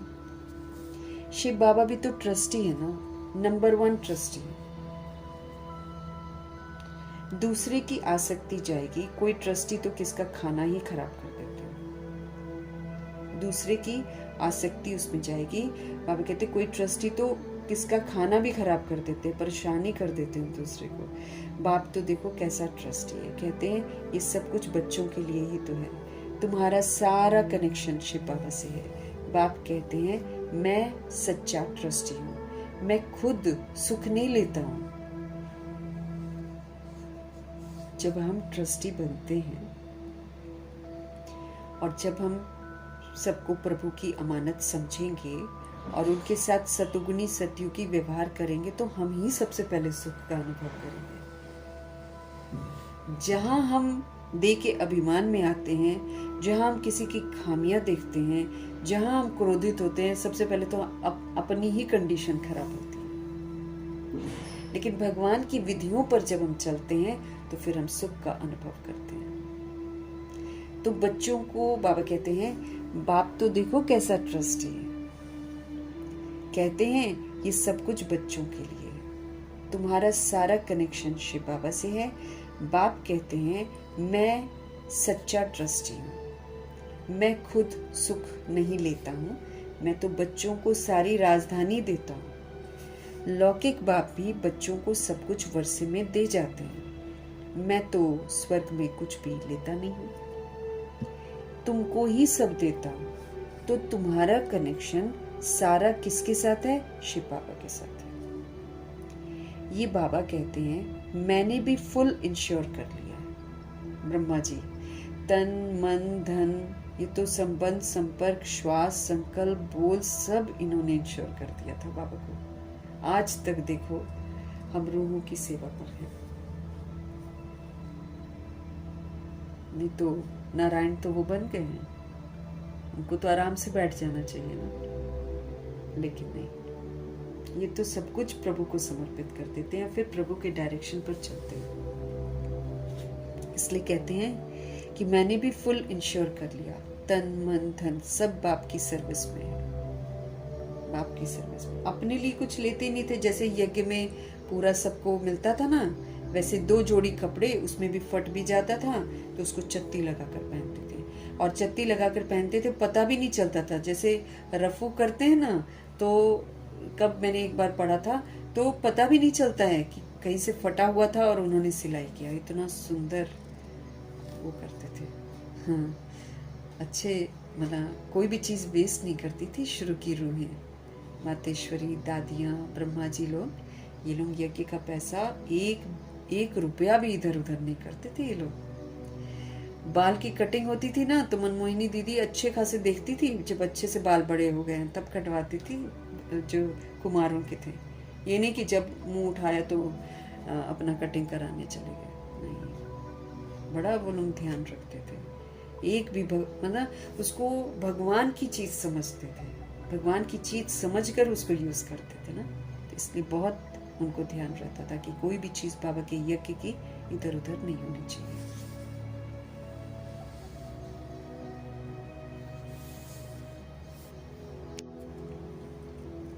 तो बाबा कहते हैं,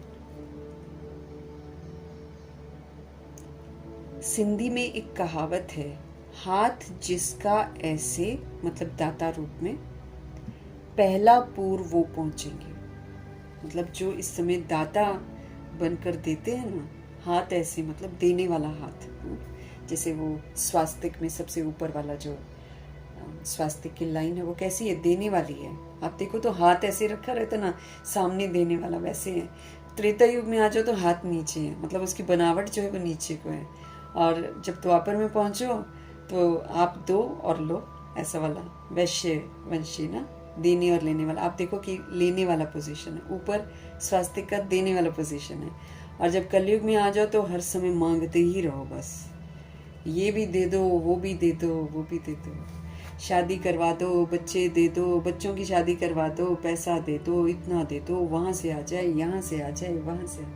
बिल्कुल ही भूखे प्यासे हम लोग बन जाते हैं कलयुग में, मंगते बन जाते हैं। इसलिए स्वास्थ्य की बनावट कैसी है, ऊपर को हाथ है मांगने वाले हाथ हैं, देने वाले हाथ नहीं है।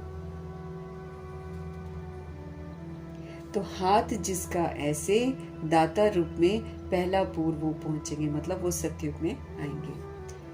बाप को सब इंश्योर करना है, 2 मुट्ठी चावल दिए तो महल मिल गए।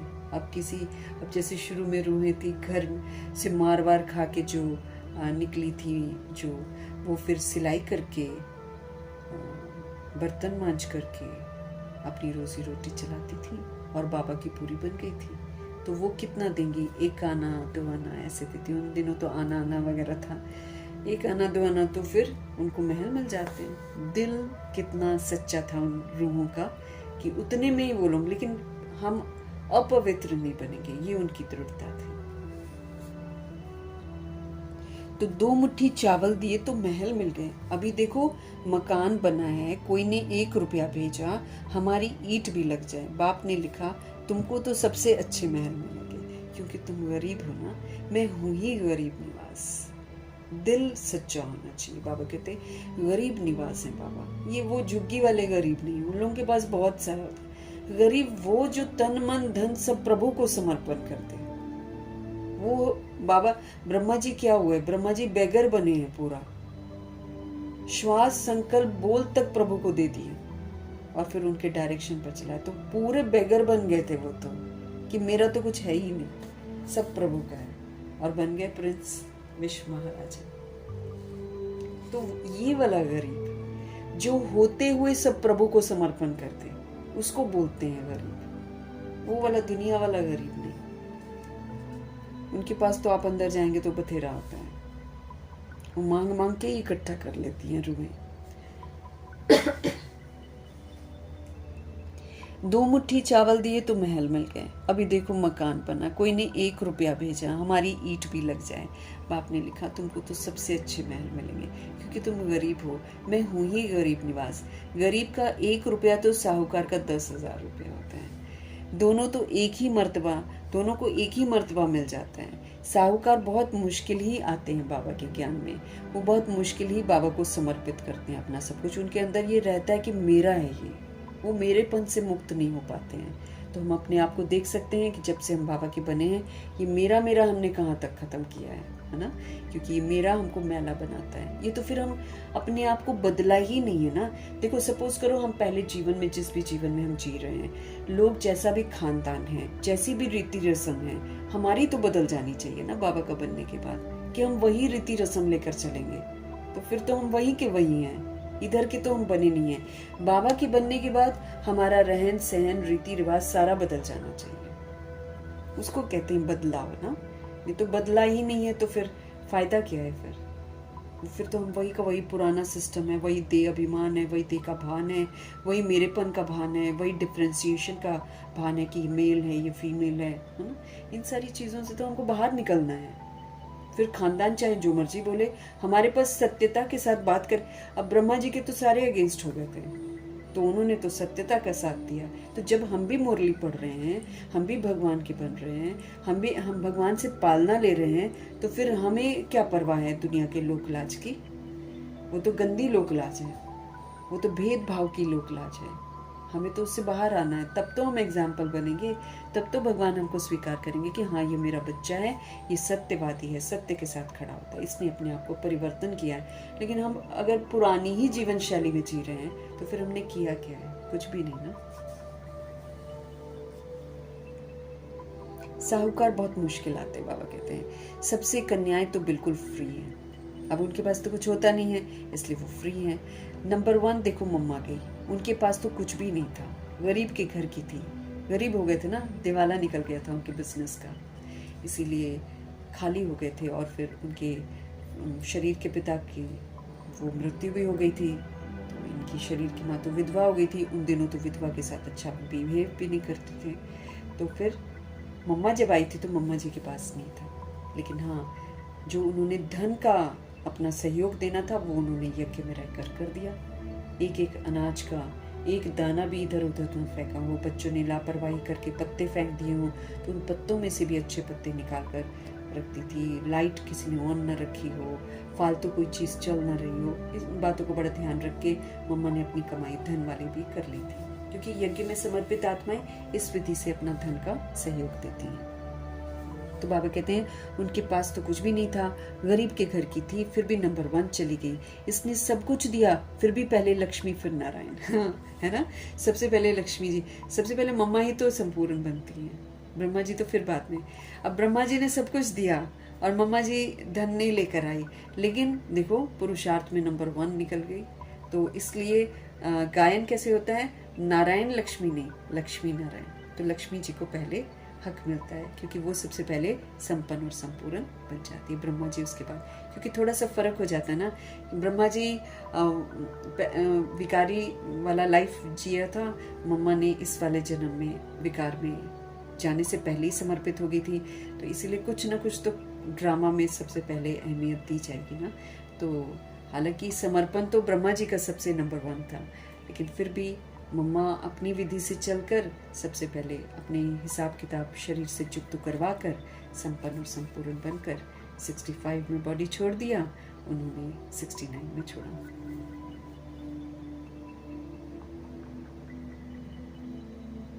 तो नंबर 1 चली गई, मतलब नंबर 1 में वो संपन्न संपूर्ण बन गई। गरीब के घर की थी, फिर भी नंबर 1 चली गई। इसने सब कुछ दिया ब्रह्मा ने, फिर भी पहले लक्ष्मी फिर नारायण होता है। कितना वंडरफुल खेल है। तो कभी किसी बात में संशय नहीं होना चाहिए हमको। बाप दादा कोई कम थोड़ी है, जरा भी संशय इसमें नहीं होना। हमारे बाबा में भी संशय नहीं और ब्रह्मा जी में भी संशय नहीं। ब्रह्मा जी तो सच्चे सच्चे बन गए ना, तो इसीलिए उनमें भी कभी संशय हमको नहीं करना है।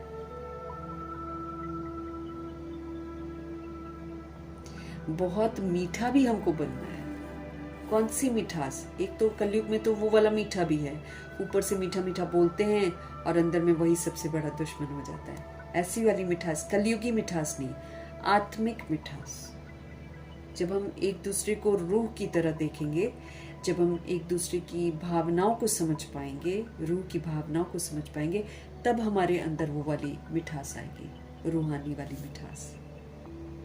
वो वाला मीठा हमको बनना है कि कोई कितना भी अजामिल जैसा पापी हो ना, उसके साथ भी जब हम बात करें तो वो आत्मिक मिठास के साथ बात कर पाए। वो वाली मिठास चाहिए।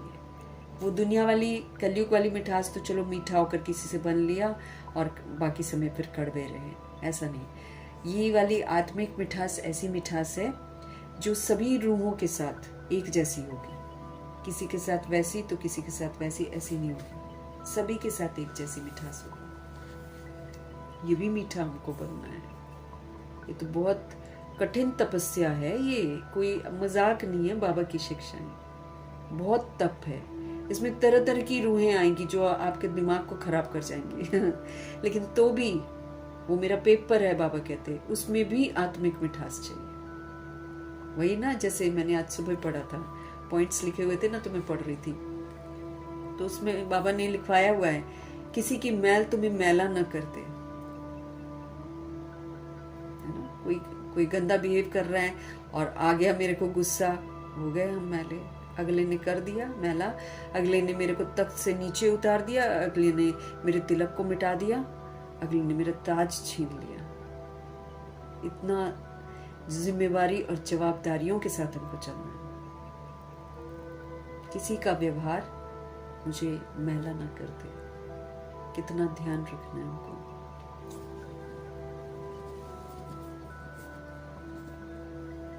बाबा कहते हैं बहुत मीठा भी हमको बनना है, कदम कदम पर श्रीमत मुझे लेनी है, नहीं तो माया जो है ना ये बड़ा नुकसान करा देती है। कुछ भी करने से पहले बाबा कहते सोचो। बाबा तो हमको ये बोलते हैं सोचने से पहले भी सोचो कि ब्रह्मा जी ऐसे सोचते थे, तभी सोचो, नहीं तो सोचो भी मत।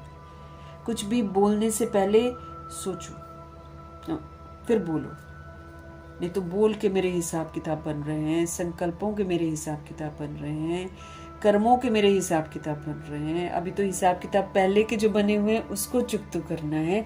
इसलिए प्रभु जी बोलते हैं कुछ भी करने से पहले सोच लो।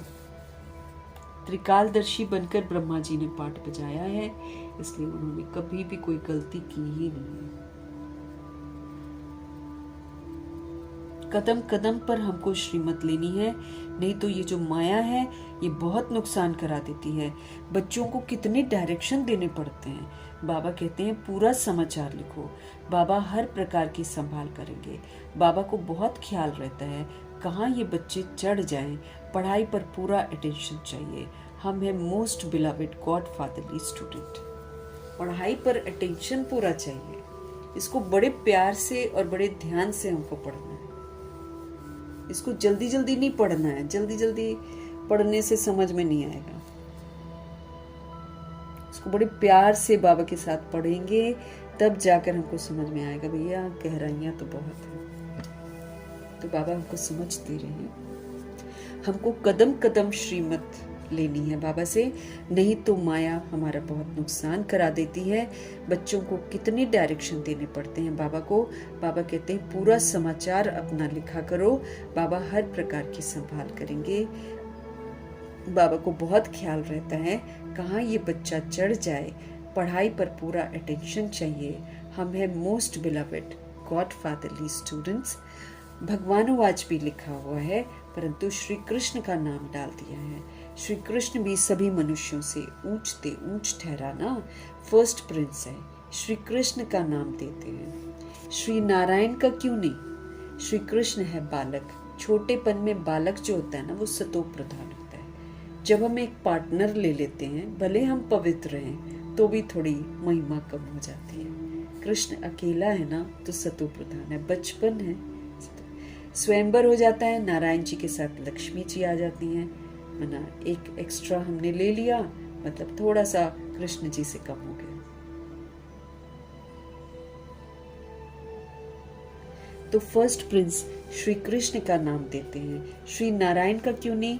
श्री कृष्ण है बालक। छोटेपन से बालक सतो प्रधान होता है, फिर बचपन से युवा, फिर वृद्ध अवस्था आती है। बच्चों की भी महिमा करते हैं। क्यों? क्योंकि पवित्र हैं। बालक ब्रह्म ज्ञानी समान कहते हैं। बच्चे से कोई पाप नहीं होता ना, छोटा सा बेबी जो है उससे पाप नहीं होता। तो श्री कृष्ण भी छोटा बच्चा होने के कारण उनका बर्थडे मनाते हैं। फिर भी श्री कृष्ण को, हाँ नारायण जी का बर्थडे नहीं मनाते हैं, श्री कृष्ण का मनाते हैं, प्योरिटी का मनाते हैं ना। तो श्री कृष्ण भी छोटा बच्चा होने के कारण उनका बर्थडे मनाते हैं। फिर भी श्री कृष्ण को द्वापर में दिखा दिया है। ये सब बात बैठ हमको समझाते हैं। सिवाय तुम ब्राह्मणों के दुनिया में ऐसा कोई नहीं होगा जिसे ये सब बातें पता हो। हम भी भगवान के बनते हैं, फिर भगवान हमको बताते हैं, तब जाकर हमको पता चलता है। ब्राह्मण है सबसे उत्तम। तुम ब्राह्मण हो ईश्वरीय संतान। सतयुग में ईश्वरीय संतान नहीं कहेंगे, ईश्वर से जरूर स्वर्ग की प्राप्ति होगी। ये है तुम्हारा अति दुर्लभ अमूल्य जीवन। ये है तुम्हारा अति दुर्लभ अमूल्य जीवन। सबका तो हो भी नहीं सकता। ये ड्रामा ऐसा बना हुआ है कल पहले जिन्होंने पढ़ा वो फिर से पढ़ रहे हैं। भगवान ने जरूर भगवान भगवती पैदा किए हैं, परंतु भगवान भगवती कह नहीं सकते। गॉड इज वन, क्योंकि कंफ्यूजन हो जाएगा, फिर उनको भगवान भगवती समझेंगे तो फिर उनको भी याद करना शुरू कर देंगे। इसलिए अब ये कॉन्सेप्ट जो है इंसानों में वो ख़त्म करना है। गॉड इज़ वन, निराकार की ही महिमा है, साकार की महिमा थोड़ी होती है। साकार तो पुनर्जन्म में आ जाते हैं, तो महिमा थोड़ी होती है, महिमा तो प्रभु की ही है। इन लक्ष्मी नारायण को तो निराकार ने ऐसा बनाया है ना, तो बनाने वाले की महिमा होती है। अब राजयोग सीख रहे हैं। राजाई स्थापन हुई तो फिर उस समय विनाश भी हुआ। राजाई स्थापन होती है, फिर विनाश हो जाता है। बाप जरूर स्वर्ग का वर्षा हमको देंगे। अब तो है संगम की बात। शिव बाबा आते हैं तब जाकर खेल पूरा होता है। फिर श्री कृष्ण का जन्म होता है। मनुष्य तो बेचारे मूंझ गए हैं, तब तो बाप आकर समझाते हैं। परमपिता परमात्मा ब्रह्मा के द्वारा सब शास्त्रों का सार हमको बताते हैं। अभी तुम जैसे कि मास्टर नॉलेजफुल हो गए हो, अब हमको समझ से पाठ बजाना है, तब हम मास्टर नॉलेजफुल हैं। नॉलेज को समय पर यूज़ करना है, परीक्षाओं में, परिस्थितियों में, लोगों के साथ हमको उसको यूज़ करना है, तब हम बन जाएंगे मास्टर नॉलेजफुल। कोई भी परिस्थिति आती है, बाबा हमेशा कहते हैं ज्ञान रत्नों को यूज़ करो, ज्ञान रत्नों के साथ अब खेलो। माया खेलती है ना, तो बाबा कहते तुम ज्ञान रत्नों से खेलो। मनुष्य वो तो बेचारे मूंझ गए हैं, तब तो बाप आकर सारी बातें हमको समझाते हैं। तो बाप जरूर स्वर्ग का वर्षा देंगे ना। अब तो है संगम की बात। बाबा कहते हैं शिव बाबा आते हैं तब खेल पूरा होता है। फिर श्री कृष्ण का जन्म होता है। मनुष्य कंफ्यूज्ड हैं, तब तो बाप आकर समझाते हैं। परमपिता परमात्मा ब्रह्मा के द्वारा सब शास्त्रों का सार बताते हैं। अभी तुम जैसे कि मास्टर नॉलेजफुल हो गए हो। आत्मा की ही महिमा है। ज्ञान का सागर, आनंद का सागर, ब्लिसफुल, ये बाप की महिमा है। बाप कहते हैं ये भारत तो सबसे बड़ा तीर्थ स्थान है, परंतु श्री कृष्ण का नाम डालने से सारी महिमा गुम हो गई है। नहीं तो सभी शिव के मंदिर में फूल चढ़ाते, सबका सदगति दाता वो एक ही है। आधा कल्प तुम प्रारब्ध भोग कर फिर तुम नीचे आते हो। सबको तमो प्रधान बनना ही है। अब बाप कहते हैं तुम बच्चों के लिए नई दुनिया स्थापन कर रहा हूँ। तमो प्रधान बनते ही हैं, पुनर्जन्म में आते जाते हैं, विस्मृत होते जाते हैं, इसलिए तमो प्रधान बनते जाते हैं। अब बाबा कहते हैं तुम बच्चों के लिए नई दुनिया स्थापन कर रहा हूँ। उसमें खुद नहीं आता हूँ, सब कुछ तुम बच्चों के लिए है। साफ बात है, मनुष्य तो अपने लिए करते हैं, फिर कहते हैं हम तो निष्काम करते हैं। निष्काम सेवादारी कोई नहीं हो सकता सिवाय शिव बाबा के। परंतु निष्काम तो कोई कर ना सके। जाते हैं एनवेलप में पैसे देते हैं, बोलो कहीं भी कुछ पाठ वगैरह कीर्तन वगैरह जो करती हैं आत्माएं, वहाँ जो चढ़ावा चढ़ता है वो भी लेती हैं, और फिर जो एनवेलप में भी लोग डाल कर देते हैं। तो कैसे कह सकते हैं कि हम निष्काम करते हैं कुछ? तो बाबा कहते हैं निष्काम तो कोई कर ना सके। हर चीज़ का फल, और वैसे भी अगर कुछ करते हैं तो उसका फल तो ज़रूर मिलता है। मैं तो तुम बच्चों को अविनाशी ज्ञान रत्न देता हूँ। अविनाशी इसलिए क्योंकि आधा कल्प तो अभी जैसे हम संगम में धारण करते हैं समझ को, तो फिर ये समझ चलती है, इसका विनाश कभी नहीं होता, स्वरूप बन जाती हैं रूहें।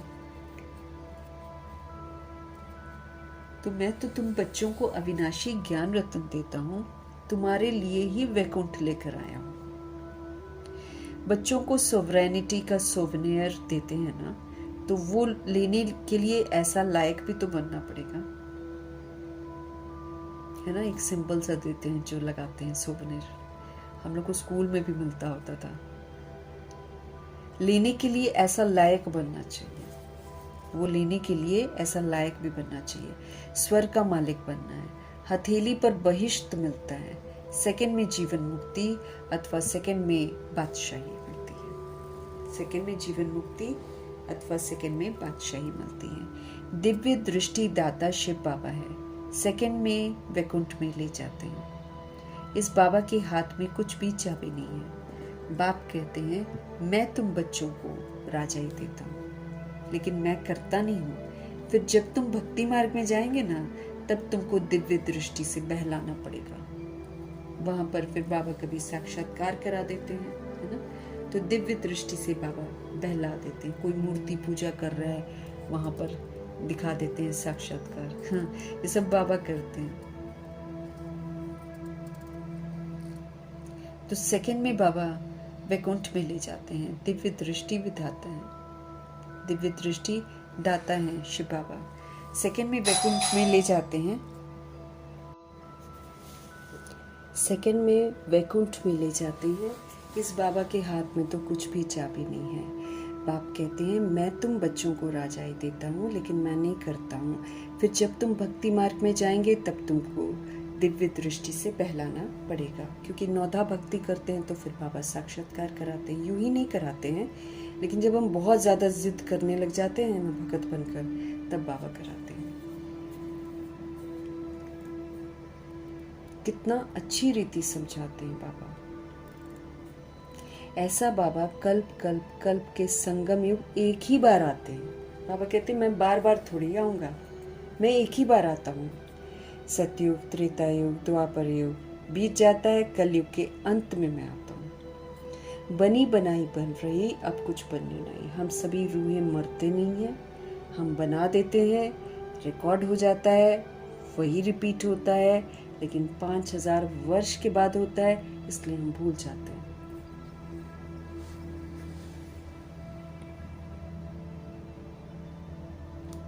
जो कुछ होता है ड्रामा में नूंद है, उसको साक्षी होकर देखो। बाबा बहुत अच्छी रीति हमको हर बात समझाते हैं।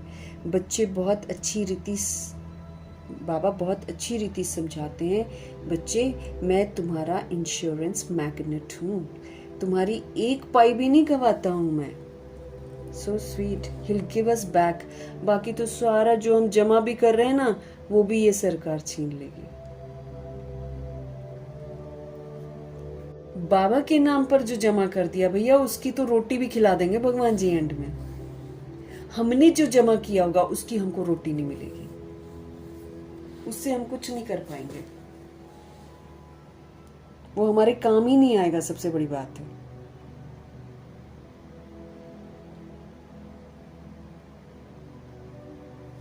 बाबा कहते हैं, बाबा तो बहुत अच्छी रीति समझाते हैं। बच्चे, मैं तुम्हारा इंश्योरेंस मैग्नेट हूँ, तुम्हारी एक पाई भी नहीं गवाता हूँ, कौड़ी से तुमको हीरे तुल्य बना देता हूँ। ये सब शिवा, हम क्या पैसा देते हैं, यहाँ का पैसा देते हैं ना, मैला पैसा देते हैं, और भगवान उसके बदले में क्या देते हैं, है ना। सतयुग में लेकर जाते हैं, सोने के महलों में। सोना का मैचिंग है क्या? सोने के महल, हीरे जवाहरात, कोई मैचिंग है क्या आज के नोट के साथ? कोई मैचिंग ही नहीं है। वो नोट जिसके लिए लोग किसी की जान भी ले लेते हैं। आजकल तो ऐसा ही है ना, नोटों के लिए किसी को मार भी देंगे, रिश्ता भी नहीं देखेंगे कौन क्या है, मार देंगे। जमीनों के लिए लोग मार देते हैं, कमाल है।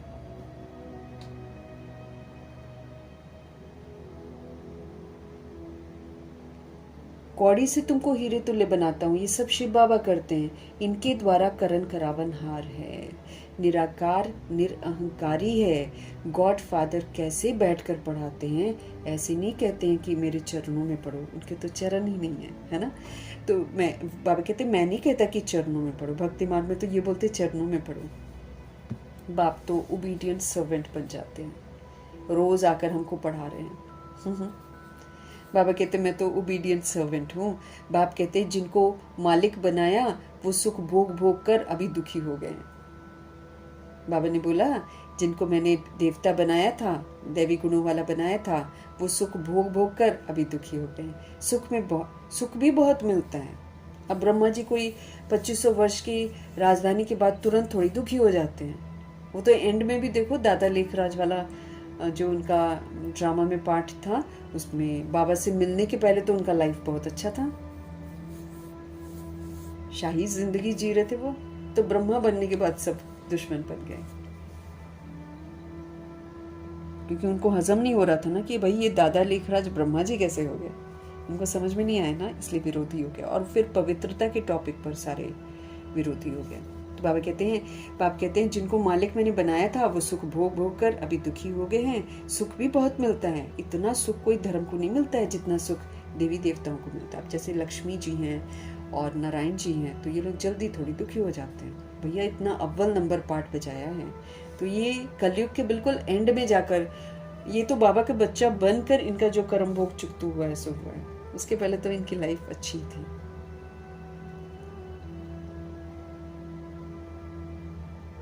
इतना सुख कोई धर्म को नहीं मिलता है। ऐसे नहीं कह सकते हैं कि भारतवासियों को क्यों औरों ने क्या किया, अरे इतने ढेर मनुष्य हैं, सब तो नहीं आ सकते ना। अब जैसे यकीन ही नहीं करते हैं, बाबा तो संदेश सभी को देते हैं, लेकिन यकीन ही नहीं करते कि भगवान आए हुए, तो फिर पढ़ते नहीं है तो मिलता भी नहीं है। तो ये अब 16,108-33 करोड़ आत्माओं में देख लो ना, सब पढ़ रहे हैं ना मुरली। चलो वो बाहर वाले तो पढ़ ही नहीं रहे हैं, द्वापर युग कलयुग वाले, हम तो पढ़ रहे हैं। हम पढ़ने वालों में से भी देखो 8 बाबा कह रहे हैं फुल पास होते हैं, पास विद ऑनर, जिसको कहते हैं इज्जत से, जिनको सलामियाँ मिलती हैं धर्मराज से, ड्रामा से, प्रकृति से, माया से, यमदूत से, जिनको सलामियाँ मिलती वो सिर्फ 8 है। तो फिर कहाँ से क्या कह सकते हैं हम, है ना। तो जो जितना पढ़ता है, जितना धारण करता है, उतना आता है।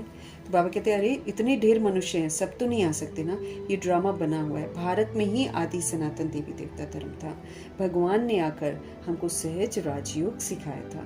बाप कहते हैं मैं फिर से आया हुआ हूँ, तुम भी जानते हो 84 जन्मों का पाठ बजाया, अब फिर से हम घर जाते हैं। ये बहुत पुराना चोला हो गया हमारा, ये जो 63rd बॉडी होती है, बॉडी कॉन्शियसनेस वाली, ये बहुत पुराना शरीर हो गया है। सर्प का मिसाल दिखाते हैं ना, सर्प अपना पुराना शरीर खाल उतारता है और फिर नई वाली खाल आ जाती है उसकी। तो मतलब हम यहाँ पर, ये क्यों मिसाल है, क्योंकि अभी हम समझते हैं कि ये पुराना चोला है, अभी हम बाबा की श्रीमत पर चलते हैं और फिर हम इसको स्व इच्छा से छोड़ेंगे और फिर दूसरा लेंगे। दुखी होकर नहीं छोड़ेंगे, पूरा अपना, जैसे दादियों ने पूरा अपना हिसाब किताब सेटल करवा कर फिर शरीर छोड़ा है, अच्छी तरह साक्षी होकर अपने हिसाब किताब उन आत्माओं ने सारे चुकते किए, एकदम क्लीन सोल बनकर उन्होंने स्व इच्छा से, डर डर के शरीर नहीं छोड़ा है, स्व इच्छा से छोड़ा। तो उसकी वजह से सर्प का मिसाल देते हैं, क्योंकि जो भी रूहें करती हैं वही जानवर करते हैं, वैसे ही जानवर होते। तो उसमें से एक सांप है जो पुरानी खाल को छोड़ता है और नहीं लेता है। सन्यासी लोग फिर कहते हैं आत्मा सो परमात्मा में लीन हो जाती है, ऐसी अवस्था में रहते रहते फिर शरीर छोड़ देते हैं वो लोग। परंतु ब्रह्म में लीन तो बाबा कहते कोई हो ही नहीं सकता है। उनमें भी कोई कोई बहुत तीखे होते हैं, किनमें, सन्यासियों में, शांति में बैठकर शरीर छोड़ चले जाते हैं, तो उनका वायुमंडल में 2-3 दिन तक सन्नाटा ही रहता है। कोई लोग बहुत तीखे जो होते हैं ना सन्यासी, वो जब शरीर छोड़ते हैं तो वायुमंडल में सन्नाटा हो जाता है। तो तुम जानते हो कि ये पुराना शरीर छोड़ बाबा के पास हम जाते हैं। ब्रह्म तो बाबा नहीं है, ये उन बेचारों को भ्रम है, दुनिया को भ्रम है कि ब्रह्म के साथ मुझे योग लगाना। ब्रह्म तो रहने का स्थान है ना, ब्रह्मलोक। तो बाबा कहते कोई भी वहाँ पर लीन नहीं हो सकता। हम सभी पुनर्जन्म में आते हैं, एक बार बाबा जब आते हैं तो हमको वापस घर लेकर जाते हैं, फिर वहाँ से हम वापस फिर से अपनी जर्नी पर आ जाते हैं। जैसी जैसी रिकॉर्डिंग वैसी वैसी इमर्ज हो जाती है, वैसे वैसे हम नीचे आ जाते हैं। अच्छा, मीठे मीठे सिकिले दे बच्चों प्रति माता पिता बाप दादा का याद प्यार और गुड मॉर्निंग। रूहानी बाप की रूहानी बच्चों को नमस्ते। हम रूहानी बच्चों के भी रूहानी बाप को दिल से, जान से, सिख से, प्रेम से, अदब से, पूरे रिस्पेक्ट से, पूरे रिगार्ड से, प्यार भरी, स्नेह भरी, मोहब्बत भरी नमस्ते और तहे दिल से मीठे परमात्मा जी का धन्यवाद करेंगे। धन्यवाद करते हुए धारणा के लिए आज का मुख्य सार है, इस ड्रामा की हर सीन को साक्षी होकर देखना है, प्रभाव में नहीं आना है। मतलब जैसे मूवी देखते हैं ना, तो मूवी अपनी सीट पर बैठकर देखते हैं। अब पर्दे में कुछ होता है तो घुस थोड़ी जाते हैं उसके अंदर। ऐसे ही ये दुनिया भी एक मूवी है, सब अपना अपना पार्ट बजा रहे हैं, अपनी अपनी रिकॉर्डिंग के अनुसार उनको पार्ट मिला हुआ है।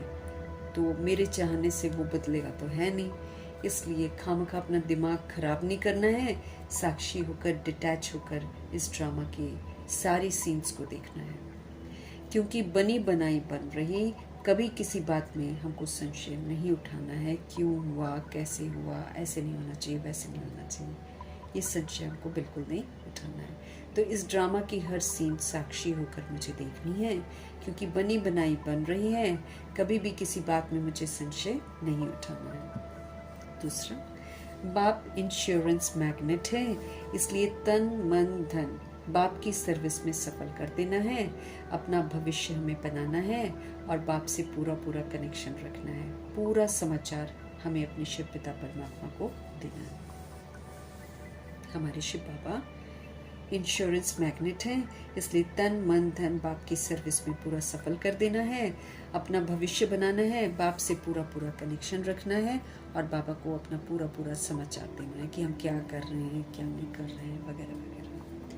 वरदान, मरजीवा स्थिति, इसमें पुराने के साथ हमारा कोई रिश्ता नहीं होगा। फिर मतलब रहेंगे पुराने में, लेकिन स्मृतियां इरेज कर देंगे। अब जहां भी हम रहते हैं उनको उस दैहिक दृष्टि से नहीं देखेंगे। तो बाबा जी हमको बोल रहे हैं, मरजीवा स्थिति बनाकर हिम्मत और उल्लास की अविनाशी स्टैंप लगाने वाले प्राप्ति संपन्न भव। जब हम मरजीवा बन जाएंगे, जब हम पुराने से मर जाएंगे, पुराने स्वभाव संस्कार से मर जाएंगे, तो फिर हम हिम्मत और उल्लास की अविनाशी स्टैंप लगवा सकेंगे। तब हमको होगी सारी प्राप्तियां। अगर हम मरजीवा स्थिति मेरी नहीं बनेगी तो न जाने कितने लोग हमें तख्त से उतार देंगे, कितने लोग हमारे ताज को गिरा देंगे और कितने लोग अपने व्यवहार से हमारी स्मृतियों के तिलक को ही मिटा देंगे। हिम्मत खत्म, उल्लास खत्म, स्टैंप फिर लगेगी नहीं। तो हिम्मत और उल्लास की अविनाशी स्टैंप लगानी है और प्राप्तियों से संपन्न होना है। कब होंगे? जब हम अपनी स्थिति को ही मरजीवा बना देंगे, जब हम पुरानेपन से मर जाएंगे। मैं सो एंड सो हूँ और मैं सो एंड सो का सो एंड सो है, सारा बुद्धि से खत्म हो जाए। अब रूह समझना है और सबको रूह समझना है। परमधाम निवासी हूँ मैं, ये समझना है। परमधाम से आई हूँ मैं, ये मुझे समझना है। ये सब कौन है? सब आत्माएं हैं, परमात्मा के सब बच्चे हैं, है ना। ये मरजीवा एकदम सारा जो थॉट है ना वो पूरा चेंज हो जाए।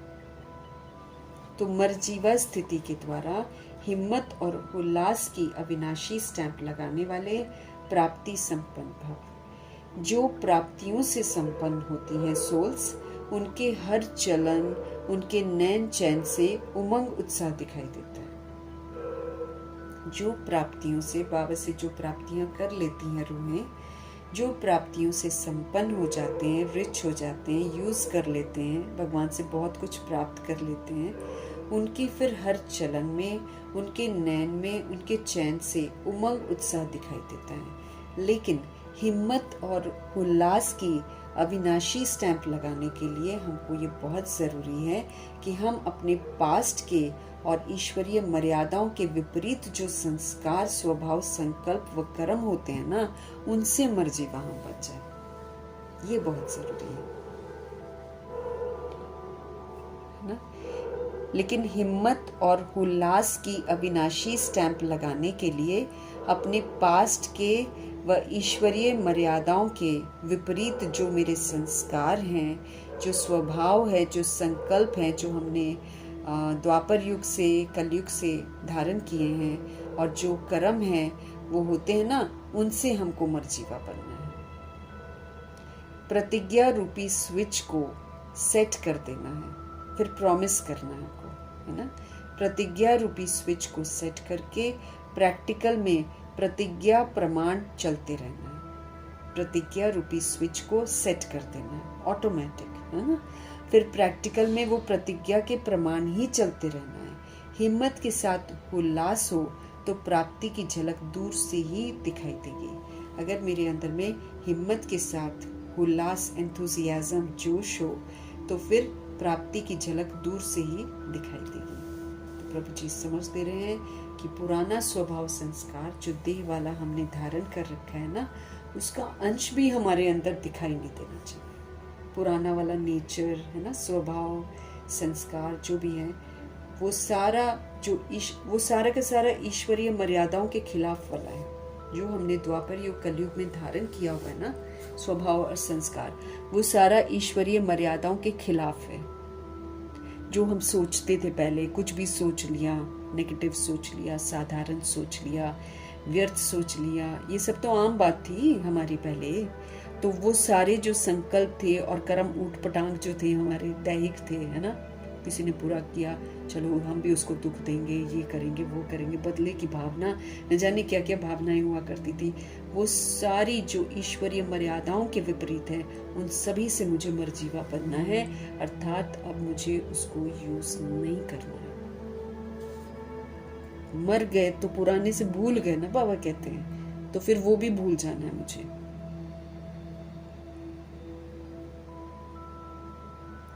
तो जो रूहें प्राप्तियों से संपन्न होती हैं, मतलब बाबा जो कहते हैं वो करती हैं, फिर उनको प्राप्तियां हो जाती, खजानों को सफल करती हैं, प्राप्तियां उससे संपन्न हो जाती हैं, उनकी फिर देखेंगे तो चलन में, नैन में, चैन में कहीं भी थकावट नहीं होगी, उमंग उत्साह से भरपूर होंगे वो।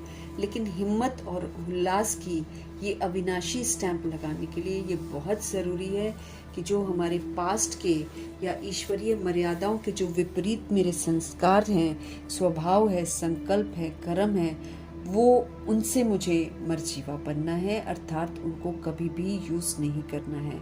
प्रतिज्ञा करनी है, प्रतिज्ञा रूपी स्विच को सेट कर देना कि भाई पुराना मुझे यूज़ करना ही नहीं है, और फिर प्रैक्टिकल में प्रतिज्ञा प्रमाण फिर चलते रहना है। हिम्मत के साथ उल्लास अगर हो तो प्राप्ति की झलक फिर दूर से ही नजर आती है। अगर हिम्मत के साथ एंथुजियाज्म, जोश आ जाता है ना, फिर बाबा कहते हैं प्राप्ति की झलक फिर दूर से ही आ जाती है कि भाई इसने सब कुछ प्राप्त कर रखा है, ये भरपूर आत्मा, मर्जीवा बनना है। जब तक मर्जीवा हम बनेंगे नहीं, हम अच्छे बनेंगे नहीं, ये तो तय है। जब तक हम पूरा मरेंगे नहीं ना, हम अच्छा नहीं बन सकते। स्लोगन: मेले व झमेले में डबल लाइट रहने वाला ही धारणा मुहूर्त है। मेले व झमेले, झमेलों से भरी हुई दुनिया है। 16,108-33 करोड़ आत्माओं में भी सभी आत्माएं अलग है। तो इस मेले में और बाकी दुनिया के झमेले में बाबा कहते हैं मेले व झमेले में डबल लाइट रहो, नॉलेजफुल और हल्का, ट्रस्टी, डबल लाइट। जो डबल लाइट रहेगा इस मेले और झमेले में, वही धारणा कर सकता है, नहीं तो धारणा नहीं कर सकते। अगर हम हल्के नहीं रहेंगे, नॉलेजफुल और हल्के नहीं रहेंगे, प्रभाव मुक्त, लगाव मुक्त, दबाव मुक्त नहीं रहेंगे, तो मेले और झमेले में रहकर हम धारणा कर सकेंगे क्या? संगम युग में मेला लगता है ना, आत्मा और परमात्मा का मेला, और फिर झमेले भी हैं दुनिया भर के। तो लेकिन मेला हो या झमेला हो, दोनों में मुझे डबल लाइट रहना है, क्योंकि मेले में भी वैरायटी संस्कार हैं, उलझ गए तो वहां भी उलझते ही रहेंगे। इसलिए दोनों ही जगह पर जो नॉलेजफुल और हल्के हो जाते हैं, वही धारणा मूर्त बनते हैं, धारणा वही कर पाएंगे, नहीं तो धारणा होगी ही नहीं, बार बार झमेलों में चले जाएंगे। क्यों, क्या, कैसे, ऐसे वैसे, ये सारे झमेले ही तो हैं। अच्छा, हमको अव्यक्त इशारे मिल रहे हैं कि हमको सदा ही हर्षित रहना, चाहे कुछ भी हो जाए। आत्मिक प्रसन्नता, ऑलवेज हैप्पी, सदा हर्षित रहने के लिए फिर बाबा ने क्या बताया हमको? भाई सरल चित्त हो जाओ, बुरा मानना, ये करना, वो करना जो पहले करते थे बिल्कुल नहीं, एकदम चित्त पर बिठानी ही नहीं है किसी की अटपटी बातें। क्षमाशील रहम दिल आत्मा ही सरल चित बनती है। जिसका चित सरल है, जो पुरानी बातें कोई भी एक चित पर नहीं रखता, जो बीत गया वहीं खत्म कर देते, जैसे ब्रह्मा जी चित पर कोई बात नहीं बिठाते थे, इसलिए वो सदा खुश रहते थे।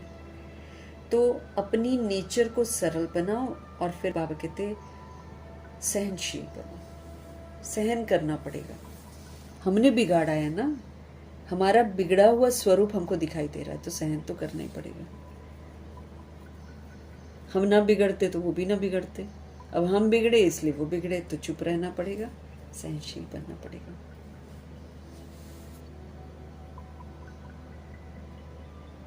तो सदा हर्षित रहने के लिए अपनी नेचर को सरल बनाओ, सहनशील बनाओ।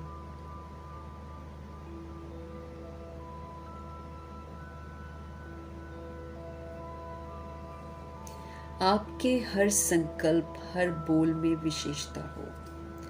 अगर मेरा संकल्प पॉजिटिव, प्योर, पावरफुल है तो विशेष है।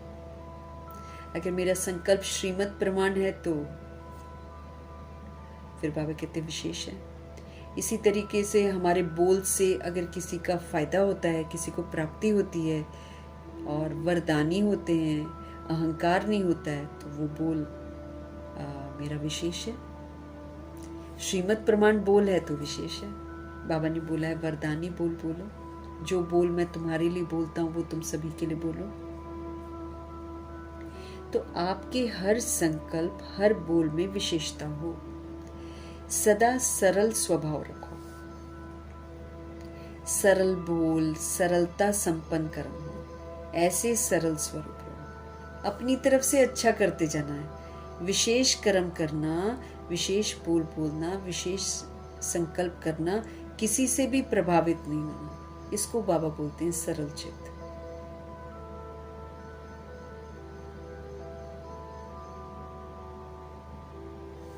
तो सदा हमारा स्वभाव सरल हो, हमारे बोल सरल हो, किसी के व्यवहार से प्रभावित हुए वाले बोल ना हो, और कर्म भी हमारे सरल हो। ऐसे सरल स्वरूप रहो।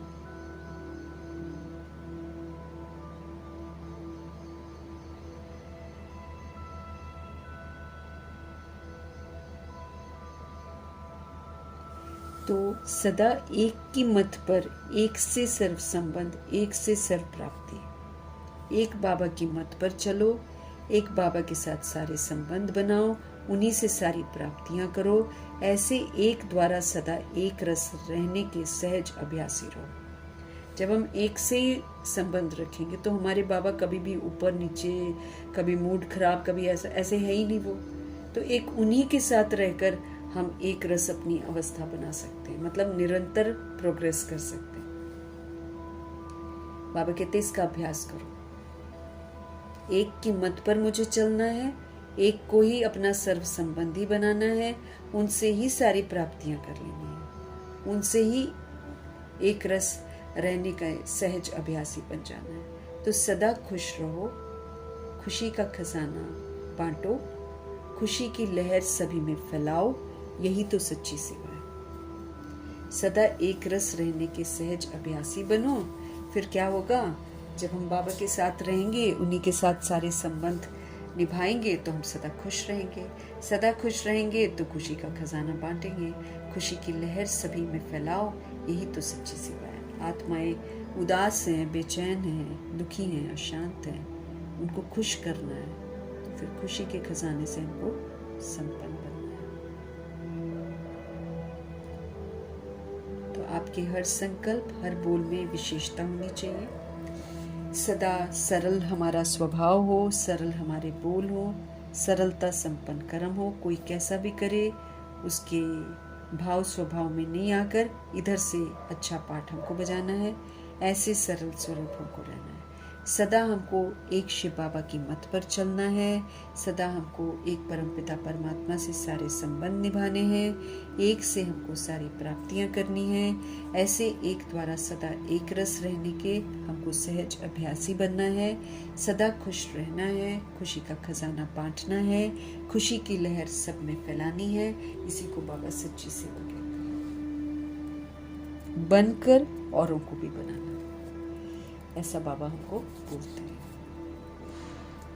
मीठे बाबा की मीठी समझ के लिए, पढ़ाने के लिए, हम आत्माओं पर रहम करने के लिए, हमको क्षमा करने के लिए उनका धन्यवाद करेंगे।